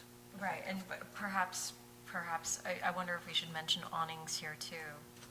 The potential for, Well, if you have an awning on the building, that's something that can be approved by the planning commission through an architectural review process. And we but have what about that. like a retractable awning, something that comes out? And They then- have one on the side of Utopian Stone. They never open it, They but I never know it's retract it, there. yeah. Yeah, it's always retracted. I think that's still something that would be under purview of the planning commission through architectural review. But if we're talking about parklet dining, that's a massive awning. Yeah, it's going to A be, massive deployable it's awning. going to be very large. I don't think we would want that in general. I do feel like, I think it's too large. I do feel like there's an element too of people choosing to do business somewhere and not trying to turn it into something else. There's a little bit of that too, you know, so that's where I'm totally sympathetic when we can't do business as usual. But trying to make so many modifications for people to do business in every which way is like, maybe there's a better spot for you. You know, Well- maybe it's the spot up, you know, But there's maybe it's you know- Grass Valley and that's why they Well, we don't want that either, I get it, yeah. No, Yeah. yeah, I mean, I think Grass Valley's killing it. And I think that it's exactly this kind of restrictive hesitation that is why we had Commercial Street looking like a mess for 2 years. Because there wasn't there was like too much hesitation about like, how is it gonna look, or if there even was consideration. Is that a true statement? I don't think it's a What true part of the statement? Would that Commercial Street looked terrible because decisions couldn't be made? I'm not sure. I don't think that's the case. But then why was it the case? Like where, because I've heard this from the community so often, like, Sometimes what the community thinks isn't accurate. and this is not a personal affront. No, I'm just saying. There's a lot of opinions that happen, Yeah, that there- oversimplify like what's happening. Commercial Street for went through sure. a process, and it wasn't, I don't think it was delayed through dithering. There are a lot of infrastructural improvements that needed to be made before the street got remodeled. There was a lot of infrastructural work that needed to be done. I don't think it got held up because of a lack of clarity as to how to move forward. I think once the commission, this planning commission and the council were tasked to do it, we moved quickly through it. That said, okay, yeah. however, like the point remains that Commercial Street in the interim was messy for 2 years. I mean, with like the metal gates and like the haphazardness of it all. So I get, I don't want to spend too much time on Yeah, this. I'm sorry, Yeah, I'm taking us yeah. away from the point. I but- think if we're in agreement on this, let's keep going. Thank you. I know you have to get out of here too, Amy. Thank you. Thanks, Rod.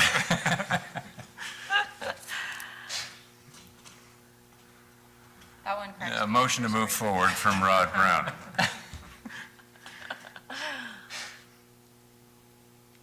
That's just, this gives the city the ability to build a parklet ourselves that would be open to the public Okay. if we so desire. As a model? I don't know the purpose of that. I mean, just because the city can just do a parklet and we don't necessarily have to follow the standards. Okay. Yeah, that's the part that made me laugh. But, you know, if the city did it, it would be an amenity for the public all the time. So I think that's the only difference, really.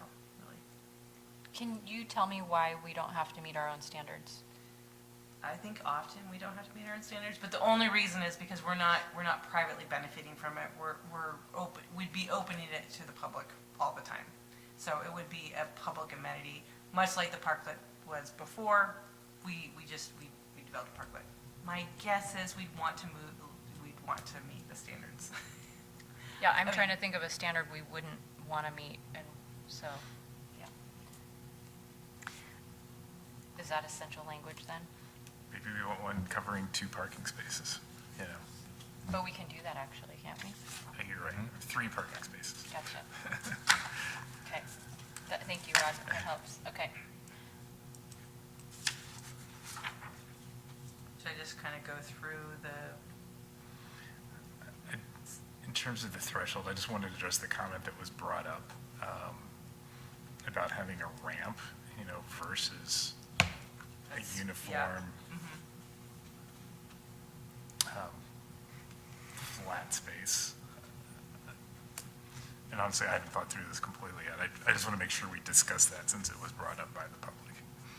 So I haven't gotten there right yet. Oh, I thought that was the next one. So it is, it's the parklet standards. So the first, number 1 is just, it's got to be a non-skid, solid surface. Maintenance, access, they have to be allowed, the Public Works Department has to be able to get in there to clear out debris or whatever, and clear gutters, things like that. Okay, so this is where you're talking about the platform threshold.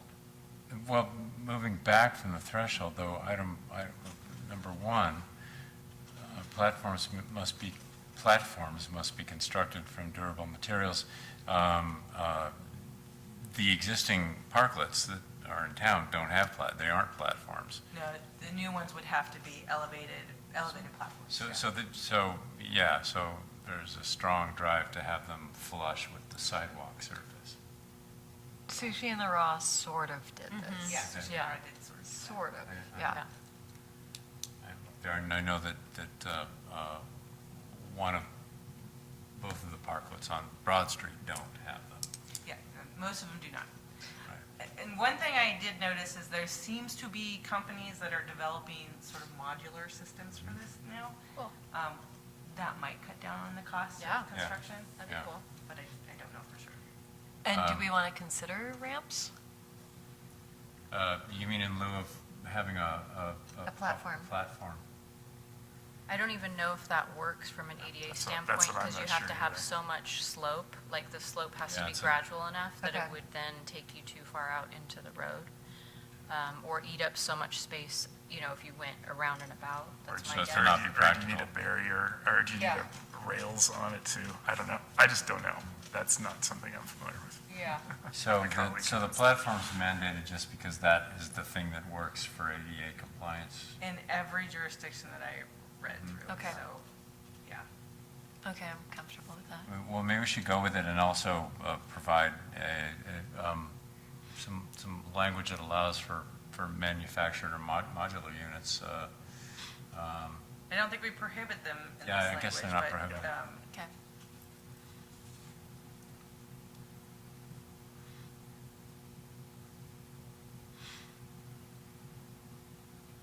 Okay, so the platform threshold, is that where you wanted to go, Rod? I think we just have the discussion. Yeah. Right, just flush with the. I think it's okay. I just want to make sure we discuss the ramp thing.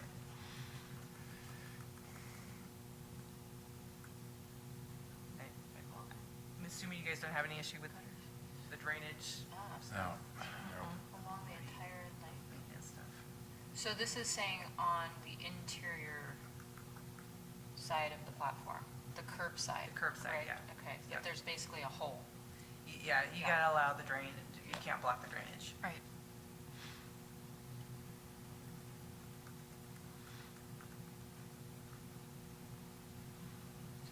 And then 7, we discussed it earlier, 7, and then part 2 of 7 would be,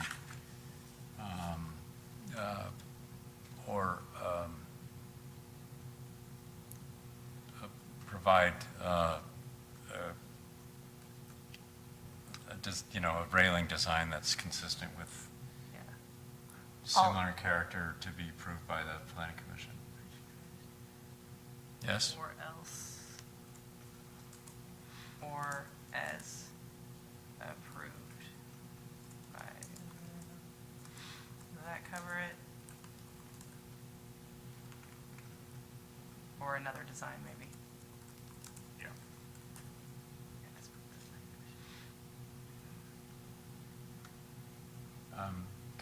Compatible, Another another compatible design? Is that necessary? Or whatever the language was we had before.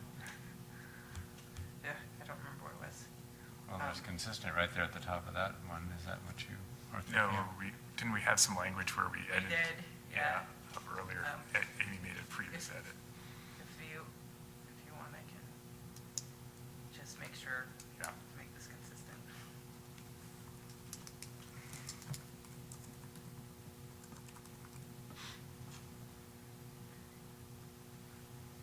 Can we skip past the enforcement and penalty phase? I have no comments on that. Me neither. Oh, golly, we've arrived. There it is. Everybody good with the suggested designs? The models for tables? And I gotta get to my other section. I've been working on my Word document. All looks fine to me. You guys have any issues with anything else, though?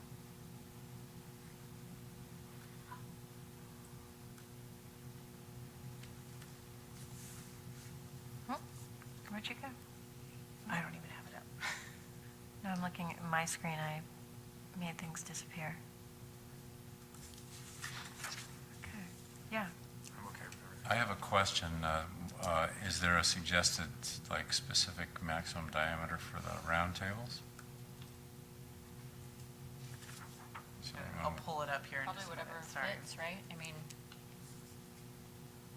I don't know if it matters except on a sidewalk. oh, I see. Well, that would be how much they can obstruct. That's kind of It's guided by- self-enforcing, isn't it? Yeah. Yeah. And then I think in terms of what goes in the parklet, that has to do with how they want to configure their seating. Could be the same thing for the square table too, right? Yeah. There is, I would say, do we need any guidance? Or I would ask also, though, how about any guidance on umbrella diameter? Are square umbrellas okay? Can they be the kind that go through a table? Can they be the kind that's cantilevered? Is Not the there- cantilevered ones. Not, what'd you say? Not the cantilevered Not ones. cantilevered. What? Yes, cantilevered. Really? That's sun angle. What about when the umbrella's here and the sun's like hitting you right here? They're tiltable, but not the ones that go. Not the ones that aren't supported in the middle is what Oh. you're saying. What are you talking about? Cantilevered then? Yeah, cantilevered is, They're these ones that essentially The base hang, is here. they hang from an arm. and then the arm goes out here. 'Cause- Oh, Yeah, that's a cantilever. okay. I don't And care. then, They're fine in mid-century modern Palm Springs homes. Outdoors. It's so hot right now.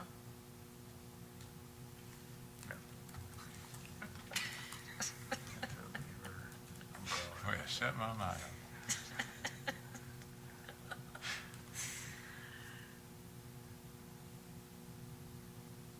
These things, right? Amy, this is what he was referring to? Thank you, yeah. Okay. I know, I like them, but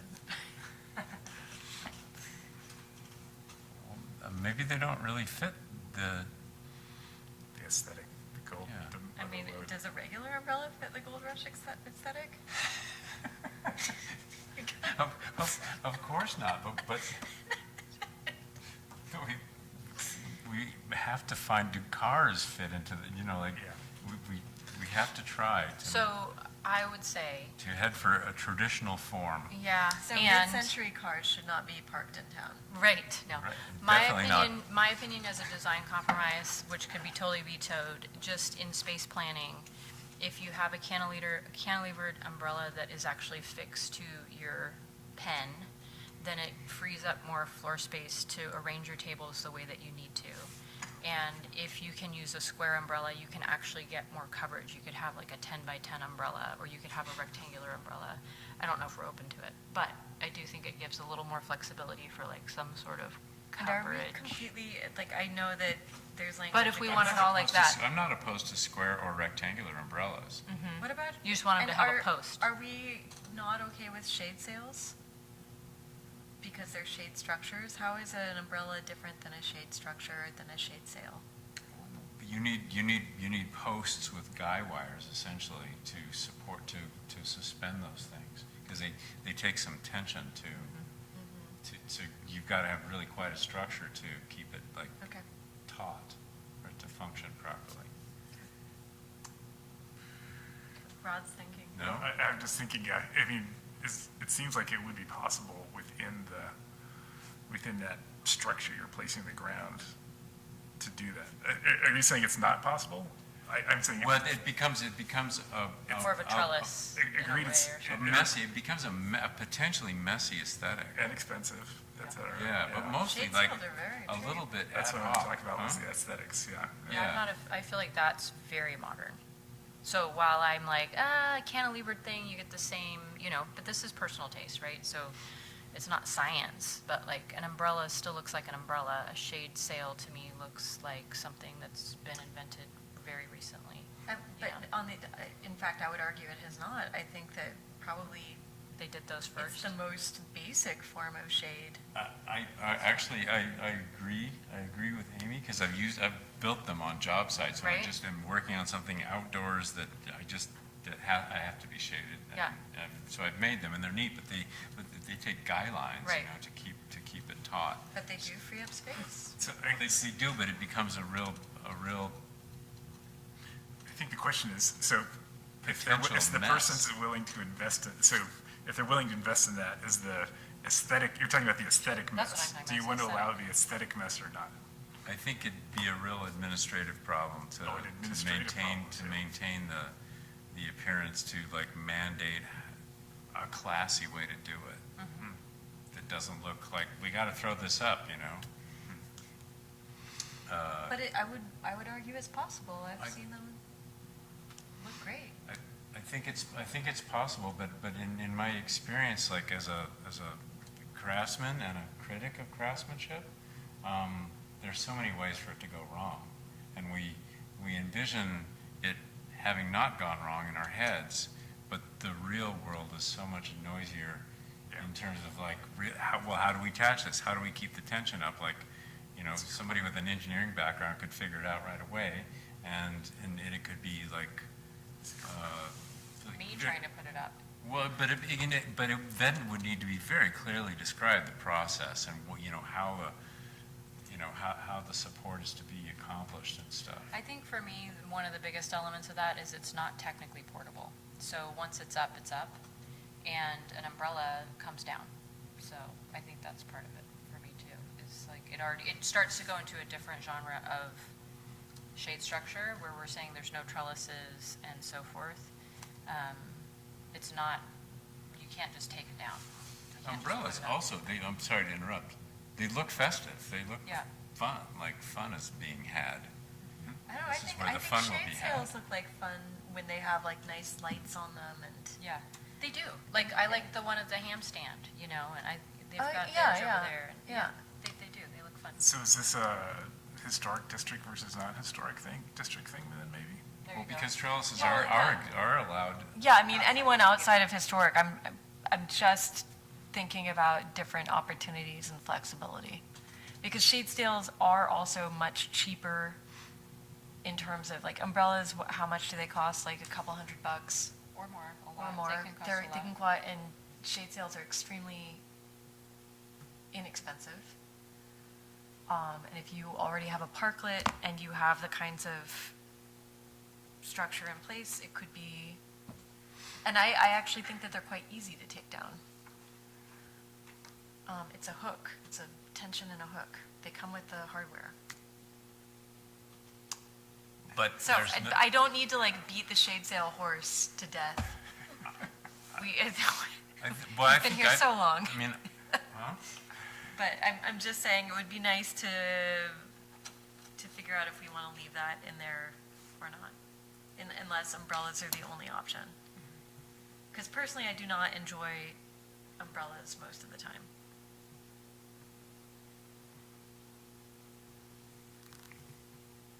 How shall we move forward? What is getting us stuck? And Yeah, I don't know Are we either. stuck on Yeah, I anything? Blood sugar, I think. So, like, I would be in favor of saying shade sales are permittable in non-historic district. That's easy for me. I think that that's already a given, though. They are. Yeah. I mean, Yeah. that's a shade structure. Okay, Yeah. then I think not having them in the historic district is a good thing, so. Okay. Step back. And I think, in here, we don't dictate whether they're square. I didn't even think about that, square. I don't know or- if we need to. I'm Yeah. just saying, like, everybody can interpret, oh, I got an umbrella and it's 8 feet, but are we okay with everything besides no logos and in these colors? And we don't even say cantilevered or Yeah. single post. And if it's in the parklet, you guys also get to review the design. And that could include the squareness or roundness and the cantilevered nature or not. Or the total diameter, or? We just spent hours. Cantileverity. Trying to think of an adjective that has to do with being a cantilever. I don't know, How did we I come don't up with know the color adjective palette? Joseph Lover. How did we come up with the color palette? Before Are we It was done? just- Are we I done? selected the color palette. Just based off of some neutral Just historic stuff? Neutral, and then I think a conversation with Chair and I about maybe having some brick red colors in there. Yeah. But that's it, yeah, it was just all me, that's all me. So, Is that Is that a forest? I would like a forest and I green didn't in there, too. suggest I think we're those missing green. specific Yeah, colors. that's- I think we are that missing top green. right-hand one is a dark green, isn't it? Is that a dark green? I can't read It's it. canvas black. Black. No, and I should just say, I could, so those are examples, and maybe that's not good to do, but I just said fabric shall not contain any logos, lettering, or graphics, and shall be a solid color in brick red, beige, tan, black, or brown, and we can include green. Forest green? A I don't forest like green. brown. You don't like the brown? I don't like brown I could- either. I like brown. I mean, Hey. someone else does. Yeah. Brown's all right. Yeah, brown's cool. I could include. I like you, Ryan. green. As long as it's a color nigh unto green. There is a forest green color too. I could add that, except it would ruin my 6 square palette. You just take brown off. I'm kidding. He's just been Is that reappointed. ivory or white? It You is like white canvas light? white and then Canvas white, canvas so it's more of an blacks. ivory. Okay. Yeah. I think it's a bit. It's not a stark white. You know what? Natural. Throw in a navy blue in there and even it out. Then you've Yeah, I got like green it too. and Yep, navy. I love navy. Do you want me to run it by Chair and I when I find? forest green, navy blue. Can be our liaison, yes. Okay. Yeah. They had tons of colors. I felt that notably absent was green. Yeah, Yeah, for sure. Yep. Hey, thanks everyone for the great discussion. I always for sure. appreciate it. Yeah, thanks, everyone. Different points of view. Let's highlight that somewhere. No, I can't highlight. We're about to adjourn. Well, that was your pre-adjournment comment. Okay, bye, Russ.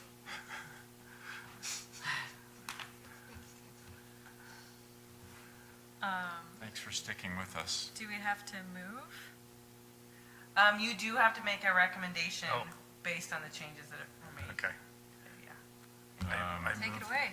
I move that we pass this, what's the verbiage? Man, I might have What is it included called? verbiage. Usually I include verbiage in there. This draft ordinance? I move that we pass this draft as amended. Recommend adoption of this ordinance by the city council That, as amended. I recommend that. I need to see the words. Here, I think I might have the words here. Or unless somebody else can say it. That's fine, that's a good motion. Okay. I second. Rod. And second Wendy. Would you like to take a roll call? Yes, all right. Commissioner Ermshar. Yes. Commissioner Brown. Yes. Commissioner Van Zant is absent. Vice Chair Cobden. Yes. Chair and I. Yes. 4-0. Gosh, we did Well done, guys. Peter was the smart one today. Yeah. Come on, we had fun. Yes. having had plenty of fun, we are, Just a reminder, did you get the email about strategic planning? We don't have to set the date right now, you can do it through email, but I haven't heard from anybody yet. So The Fridays are not good for me. Okay. I didn't really want to do Friday anyway, but. I'm out of town on those Fridays, Okay. though, so. I'm flexible as far as days go. I prefer afternoons, so I'll just follow whatever the majority. And my schedule is fluctuating over the coming Okay. weeks, Did I too, get this so. email? You should have gotten I an know, I'm email from me, looking. and Is I it- double-checked to make sure I didn't accidentally send it to myself. When was it sent? I sent it, let's see.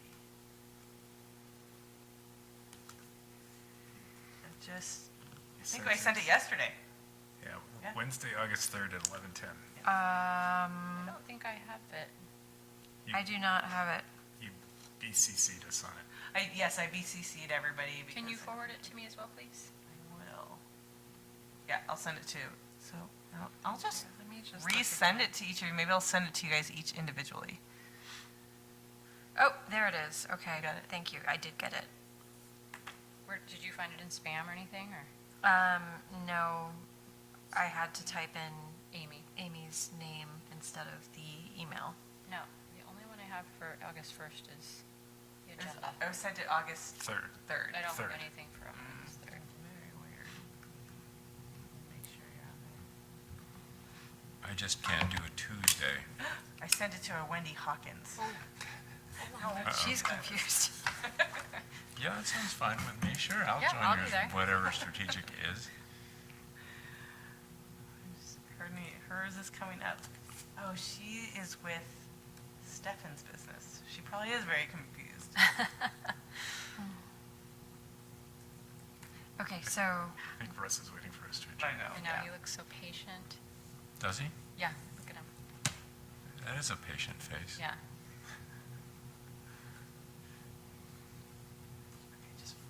Thank you. 3 o'clock onward is best for me Agreed. on any of those days. Except, is Not Friday. I got, if Tuesday is suggested, I'm out for Tuesday. Can't do it. okay, not Tuesday. Tuesday is suggested, but I got a lot of dates in there. Should we do Wednesday? Are we going to be competing with a city council meeting? This, yes. So Actually, I are we didn't talking think Wednesday about the that. 10th? So, Oh, no. Or we just ruled that out. Yeah. what about Monday, August 15th? Oh, no, that's not. Tuesday, August 16th? That's probably the best day for me. That way it's no to a week Tuesdays? after Yeah, city I'm, council, so it's not like a double back-to-back. Yeah. That'll be 2 days before your next planning commission meeting, but that's fine. I have a Tuesday early evening conflict, so. And we can do it after the commission meeting, so I put these dates. What about if we did it the following Wednesday at 3? Which number are we on now? Let's see, Wednesday, the 24th at 3? I'm out of town on the 24th. Can we take it back to Monday, August 8th at 3? I can do that, yeah. I'm starting to coach my daughter's soccer team, but it doesn't start till the 11th, so. Okay. So I can do it Monday, the 8th. That works for me. Does that work? Yeah, Yep, that good is for fine. me. that. Great. This Okay. next Monday. Yeah, this upcoming Monday, so. We gotta get an agenda out. Okay, Okay. and I need to verify with Peter, Yeah. so I'll just have to let you guys know. Strategic plan. We will probably have people, I'm sorry, guys, I worry about having it at 3 and limiting who can show up for it.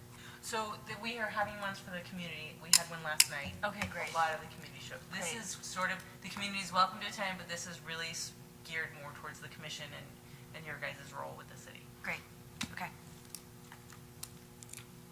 We're having we're having 2 meetings with the public, actually. One was yesterday and One's another on one's Friday? 17th. And with the, I have a request with the agenda. Can we have some guidance, suggested study materials, that sort of thing? For the strategic plan? Yeah, like, There's a whole Like, what are we trying to there's a whole accomplish? packet sent to the public, right? There was, and I will say, this is different than we've done strategic planning previously, so I don't know if any of you have been involved in other I have ones, not. but, so this was a process that Sean brought to the council, and council, recommend, said, go forward, go forth and do this, Yeah, yeah. strength, So, weakness, opportunity. yeah, it's all that, and then how do we want to amend our goals? So, Sean and I will guide the process. Okay, so we can come essentially Come unprepared. as you are, yeah. Oh, cool. Fun. All right. Would anyone like to move we I adjourn? move we adjourn. Second. You can just adjourn. Yep. Well, I just want to make sure you guys want to adjourn. We're adjourned. Thank you. Thanks. Thank you, Russ. All right. Good night, everyone. Good night. All right. See you next time. Bye now.